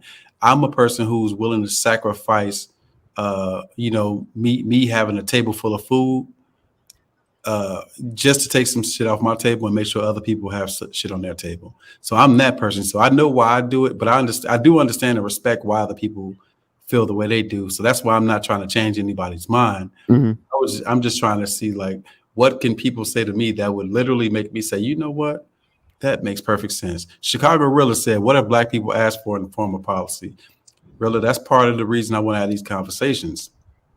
I do want us to see that, yeah, we do have some disagreements, but there is common ground. Like earlier, we found common ground, and that was shit. At some point, our parents, they need that Social Security. At some point, they needed that Medicare for, in terms of their health. It's just a thing. That's common ground. Whether we like to admit it or not, that's part of the social safety net that Trump getting rid of the payroll tax would take away. So even if you vote on the right, I would hope that you wouldn't want him to do that. I mean, you robbing Peter to pay Paul, even with the current Social Security. I see them raising the age to 70 in the next couple years, or even sooner. And even the arguments between conservatives and liberals is more based on you're having an emotion versus logic conversation, because it's going to always be an emotional reason why something didn't happen. Because when Black people created plans and solutions, the same Black people will fight against it. And because this whole thing of people got to like us or love us, everybody just not going to like or love you. Obama wasn't, when he was running on his first term, he was for family, get married under God, man and woman. Mm-hmm. But then when he knew he had to get that second term, he had to flip it. So that's what I'm saying. Why are some people under the assumption that people have to like you to do something for you? Or why do you even care if they like you or not? Because you're not going home with the people you do business with. So I don't care what you do at home. Are you doing what you said you're going to do for me? I'm coming to you for help. Are you helping me? That's what I'm looking at. Right. Yeah, don't give a damn that they love you. Make I sure agree. that they do right I by agree you. with that. And once again, when I say like you, I'm trying to say that they're not there fighting for you. Now, if they do some shit and they have to do it, then they have to do it. But I don't want people to think that either party gives a fuck about you. You know what they give a fuck about though? Them Jews. I don't even think they care about them. I just think the Jews and the Asians made their self reliant, that it don't matter. That's why they got the lowest voting rate anyway, because it don't matter who win. They understand the game and to pull together to play it. We can't expect somebody to care more about us when we don't. No, I disagree with that. Those goddamn Jews, first off, a bunch of them are Jews. A bunch of them are Jews. And these pro-Israel super PACs and all these types of things, bro, when I tell you that they get their way, they have their way with politicians, why do we think that every single politician is afraid to speak against, well, Obama is the only one I can think of that will ever speak against Israel doing some fuck shit. He's the only one I can think of. If you think about it, why are we giving Israel billions of dollars every single year as reparations for some shit that didn't happen on U.S. soil? Why do they sit down with all the Jewish organizations, the big ones? My point, and why I have Rilla's comment highlighted, is really the reason I'm talking about Black Americans is because the way that people are able to get respected is, first off, build your own table. For far too long, we've been begging to be allowed to be at other people's table. Me being a community organizer in Chicago on the South Side, where Obama was an organizer, in Woodlawn, in the neighborhood I'm from, where O Block and all that shit is, me being a community organizer over there, it shows the power of pooling your resources. It shows the power of grassroots organizing. We worked on the Obama campaign, and I saw on the ground floor how that shit worked, how crowdfunding works as it relates to elections. So it matters, right? Because it's coalition building. It absolutely matters. And once again, the Asians are a community. The goddamn Irish people are a community. Right. Especially the Jews are a fucking community. So yes, The we are Greeks, Americans, so but on we and so on. absolutely have to me, it makes sense for us to find common ground and say, all right, you know what, Thanos, these are the things you want. This is why I disagree with what Big Mufasa said about just voting Republican. I'm not saying which way to vote. I'm saying it would behoove us as a community, whatever that looks like, to say these are the things that we want. This is our list of demands. There are 50 million of us. Who the fuck ever can give us this list of demands? You got our vote. I'm not saying be a Democrat or a Republican. I'm saying be a power, be a force, be somebody that they have to fucking sit down with and take us serious, not just come through with Cardi fucking B. You know what I'm saying? Not with who's next, Glorilla. You know what I'm saying? Of course They it gonna is. do it. They gonna do Glorilla. You know they gonna do Glorilla. But my thing is that the door was open in the last term. And nobody used it. So if you take the labels away, why wouldn't you go? If you can go to your enemy and break bread to make a deal to make sure your people still eating, you know what I'm saying? Even take it to street level. You go to the rival, like, hey, we both getting money. And instead of doing all this war, it's bad for business. So how about we do a plan? You do this side of the city, and I'll take this side of the city. And we don't do the things like the old way. Like when that table was open, like Trump was just meeting with people who was really talking about something, and we fought against it without even knowing what really went on in the room. Thanos, do you remember? Because I remember this period of time where social media was in its infancy. I mean, we had Black Planet and MySpace before, but I'm talking about when Facebook was really popping. And all of the conspiracy theorists, all the hood conspiracy theorists was talking about Illuminati this and Illuminati that. And Kanye West went up against the actual Illuminati. And niggas was cheering for the Illuminati. This this is the thing, right? Like we should have celebrated, because you're absolutely right. It was an open table, open dialogue. Trump was meeting with everybody. He met with Steve Harvey. Steve Harvey was embarrassed for meeting with Trump. He met with Kanye West. And Kanye West, out of all the Negroes, had the utmost access to the president of the United States. Yeah. And niggas hated Kanye West. We had the ability to actually tap into the president in a way that we didn't before. And for some reason, instead of leaning into that, we was just like, nah, fuck everything, fuck this nigga. Like, it's the lack of diplomacy. Yeah. It's our incapability to be civil, even with people that we may disagree with. Like our lack of civility with people that we may even disagree with. That's what I'll never understand.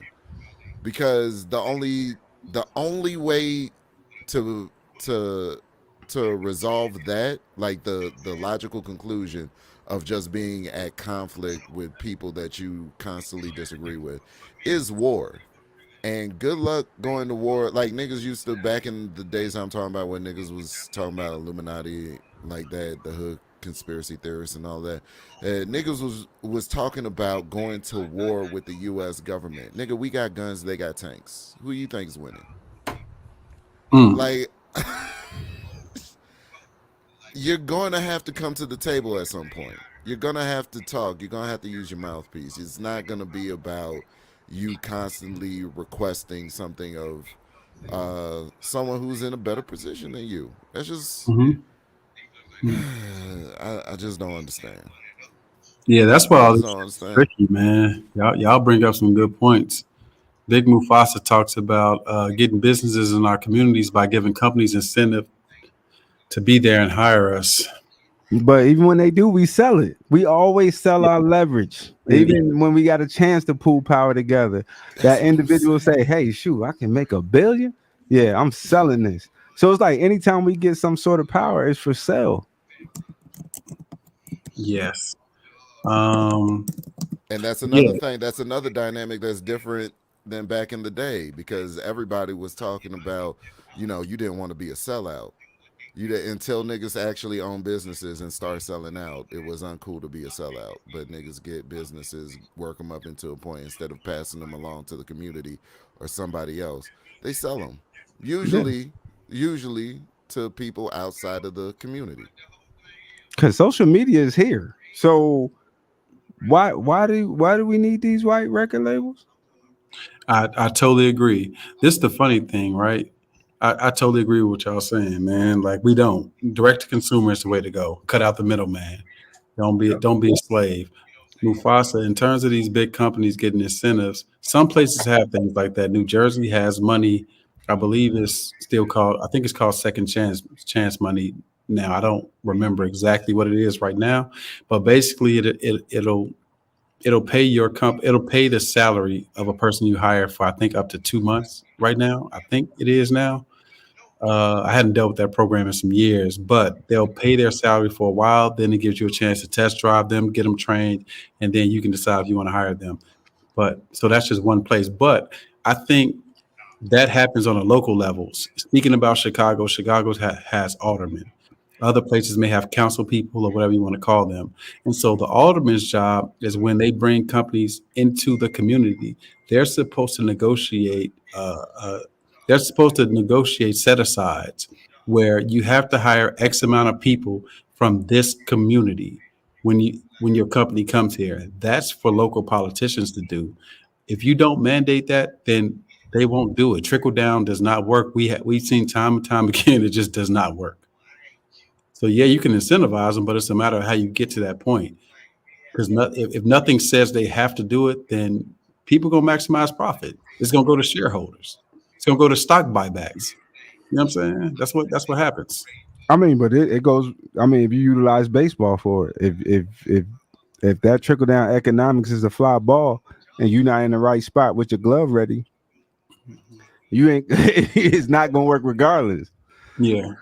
And that's the part I see is wasted opportunity, and then those who take advantage of opportunity, the opportunity don't get any credit. They get called sellouts and coons and all this other stuff. Like it doesn't make sense. Like we're really gonna have to get ourselves to a certain minimum level for us to even play a game as a human, as a group, as a community. That's true. That's a good point. Jalen says Social Security reserves are dwindling anyways. Our workforce population is decreasing at an alarming rate. The tricky part, Jalen, is we pay what 12.4% into Social Security with every paycheck. So if the reserves are dwindling, then how would we solve that? Do you get rid of it? What does that even look like? How does it even look? And then too, that's why like a lot of things, it's not enough to just repeal it. I think the low hanging fruit is saying just repeal some shit. The real work is in the real repeal and replace, because you have to have something. Because what's going to happen is these people are going to be a weight and a burden on the system somehow, on the economy somehow, if they don't have this money. With me working in homelessness and in these different social services, they're going to be a weight on somebody's balance sheet. So that's something that has to be figured out. You can't just replace it. I'm with getting rid of it if you can figure out a better system. Oh shoot, the first part of it, I would make it a choice if you want to elect into 401k when you start. I mean, not 401k, if Social Security, if you want to, because I would definitely opt out. Yeah. But people who know they're not going to go above what they're at now, they know they're going to get Social Security from the age of probably 15, 16, and I just need to get to a little minimum level and then just stay alive to be able to get this check that's not going to cover the current inflation. Because they gave him an extra payment this year just to try to adjust against it, but we know that's just a little temporary band-aid. Nah, that makes perfect sense. Yeah, that makes perfect sense. I think all of this is tricky, man. I don't. Do you think that Trump should get rid of the payroll tax, which would mean that we're not funding Social Security and Medicare anymore? I think it'll incentivize more people because in this country with capitalism, we always need workers. So you would kind of kick people in the butt like, hey, I gotta get a job, and it has to be a decent one that has benefits. I hear you. I think it could work like that, but I don't think it will. I think people are gonna do what they do. They're gonna take from people. They're gonna live off of what they can live off of. Like homelessness is gonna explode. I hope you're right. I hope something like that would work like that. Because I look at the socialist countries I've been to overseas, like Germany and stuff like that. Most of those countries don't have middle classes. So you either regular or you get into it. I don't kind of want to see that. Even though most of the weight falls on the middle class in this country, but at the end of the day, like I don't want it to be an option of either you rich or poor. Yeah, and you know what's going to happen if that happens over here as the middle class continues to decrease. What's going to happen is that lower class is going to get real rowdy, and all that shit we saw a few years ago about eat the rich, that shit is going to get more and more real. Because I think they pushing them out of the cities, like even with quote unquote gentrification. They're getting them out the city, and I think if something really, really bad happened, them cities will get battered down, and then everything outside these big cities is going to be wastelands of the people. Like it's a class game to me. That's what I'm focused on, because that's where I see everything matters is what class you're in and do the best for your class. I feel you, but that's going to be the problem. If it's only two classes, then the lower class at some point is going to eat the other class because it's going to be less people in the higher class. Just like everybody going to the Hollywood Hills, robbing the shit out of them homes. Right. Yeah, they ain't staying in Compton. They ain't staying in the slums. They going up. Oh yeah, that's a nice home, nigga. We at you. Yeah. Yeah. Somebody got to get eaten. You know what I'm saying? Like they say, like what Meek Mill said, if you don't feed the wolves, they can put you on the menu. It's true. Dog, it's true. The only thing that's keeping some people civil is that they have something coming in. So I that's why I think it's not as simple as just taking things away. It's like you gotta figure out a way. The real work is figuring out a way to replace it or something. Even things like welfare. Like I don't believe in people just getting something for nothing like that, right? Forever. I believe that you have to tie it to, you got to earn it. You got to incentivize it. You got to give people some metrics that they have to meet, something like that. Because otherwise, you'll enable people and they'll live off of it forever. Right.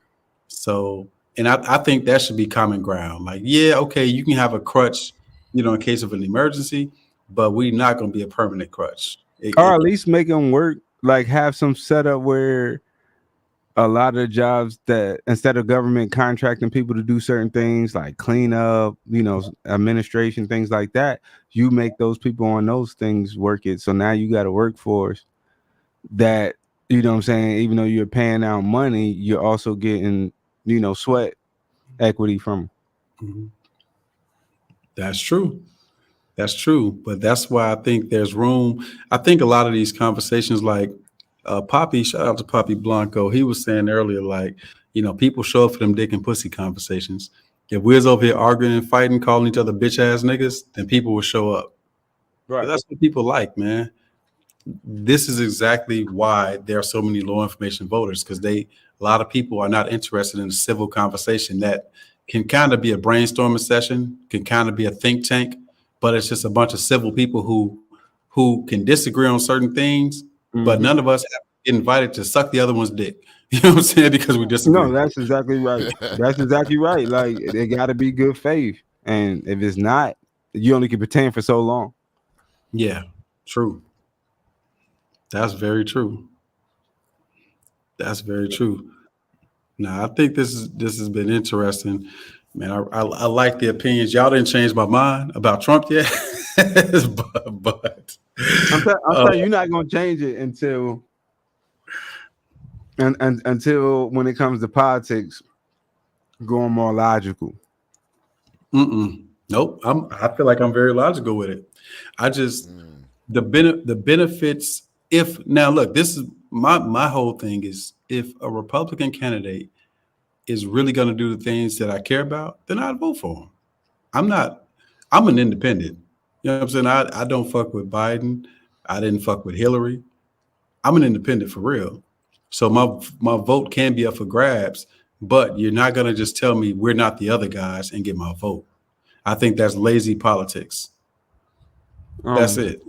Well, I think things like Ukraine and stuff wouldn't have happened. Like, Russia would have still been chilling if Trump had won the second term. Like, it's things like that I pay into even outside our country, that like China and how those move. They look at Biden as weak. So I'm gonna test the line to see how far I could go. Because he did have Putin under wraps, no matter what people try to say. He was following this and that. That dude was chilling. Now we sending mad money to support a country that's not even in NATO, that even if we add them in NATO, is going to make Russia even more upset, because now you got that whole line from the North Sea down to the Black Sea with bases up and down it. That's going to agitate them more than anything. I hear you, but then if we think about the average American, do they care more about that, or do they care more about the kitchen table issues? They don't even know nothing about that. They don't care about no political nothing. They just don't give a fuck about it. All they care about is why is we sending money over there. You know what I'm saying? Like, these niggas want a check. That's wild, man. Want a check. They want a bigger paycheck. Oddly enough, right? A lot of Trump may win the next time, right? A lot of black people sound like they want to vote for him because they got a check before. Now, the tricky part to that, with y'all being conservatives, is that that's very tepid. That's a very tepid following. Like, those people aren't married to that party. They just think that they're going to get something out of this person. Now, if they don't get something out of that person, the check that they think they got last time, they think they're going to get again, then the problem is the pendulum swings again. You know what I'm saying? And then it sets us up again for Hillary Clinton or somebody to come through and be like, yeah, I got something for y'all.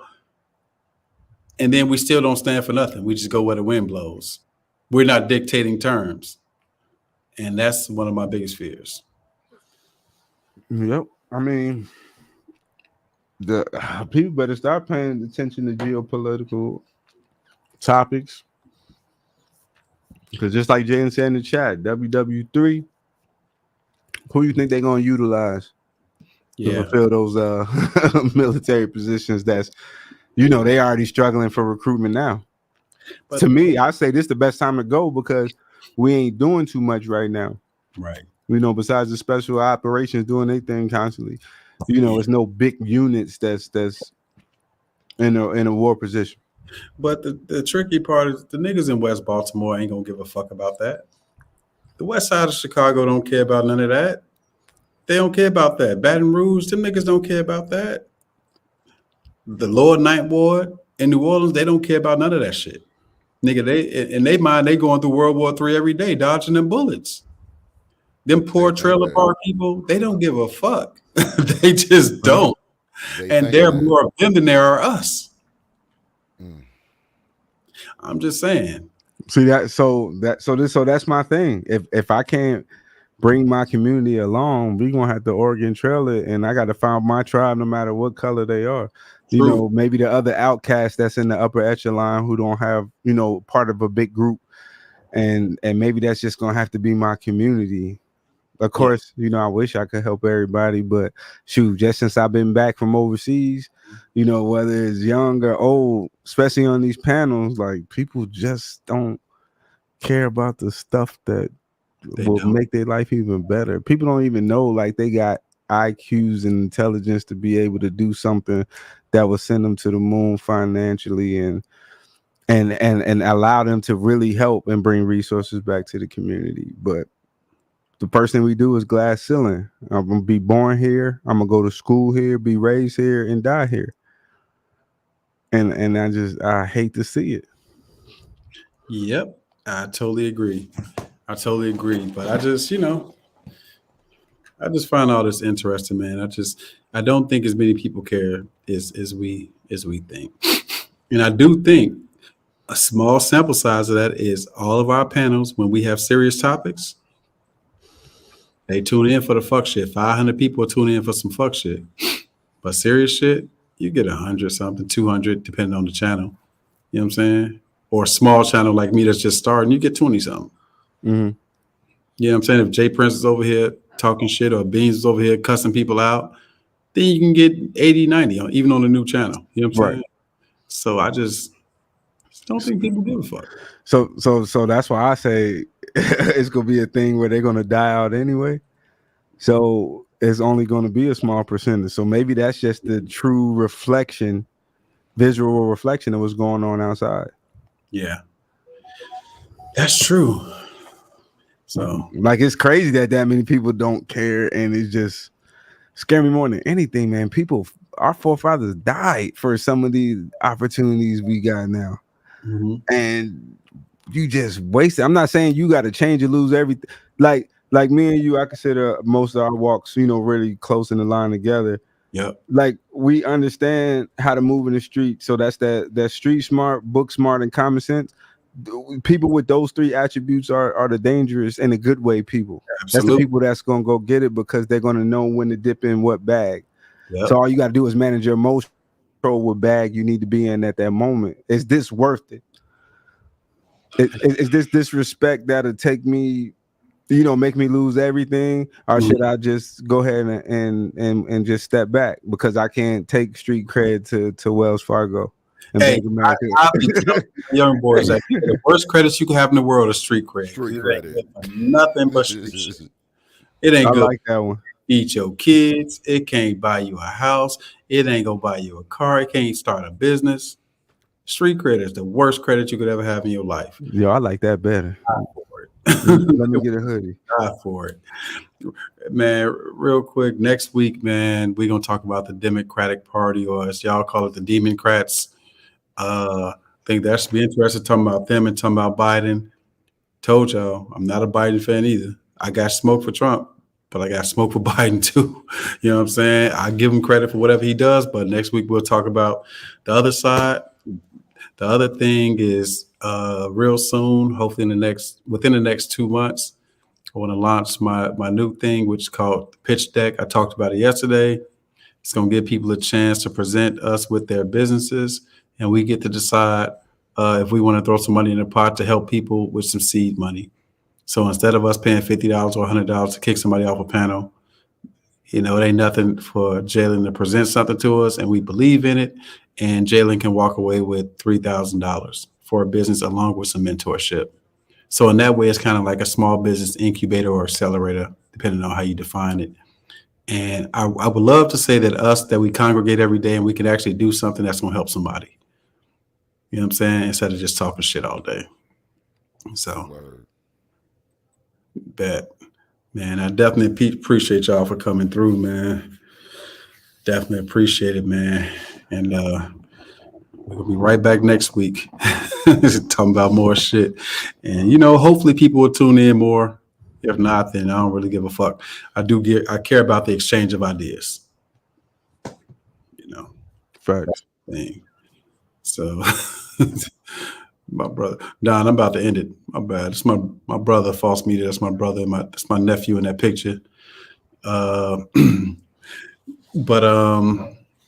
Nah, man, I appreciate y'all for coming through. And for everybody who tuned in, we appreciate it. We appreciate all the comments. in the chat. And we're going to end this goddamn stream and see y'all next week.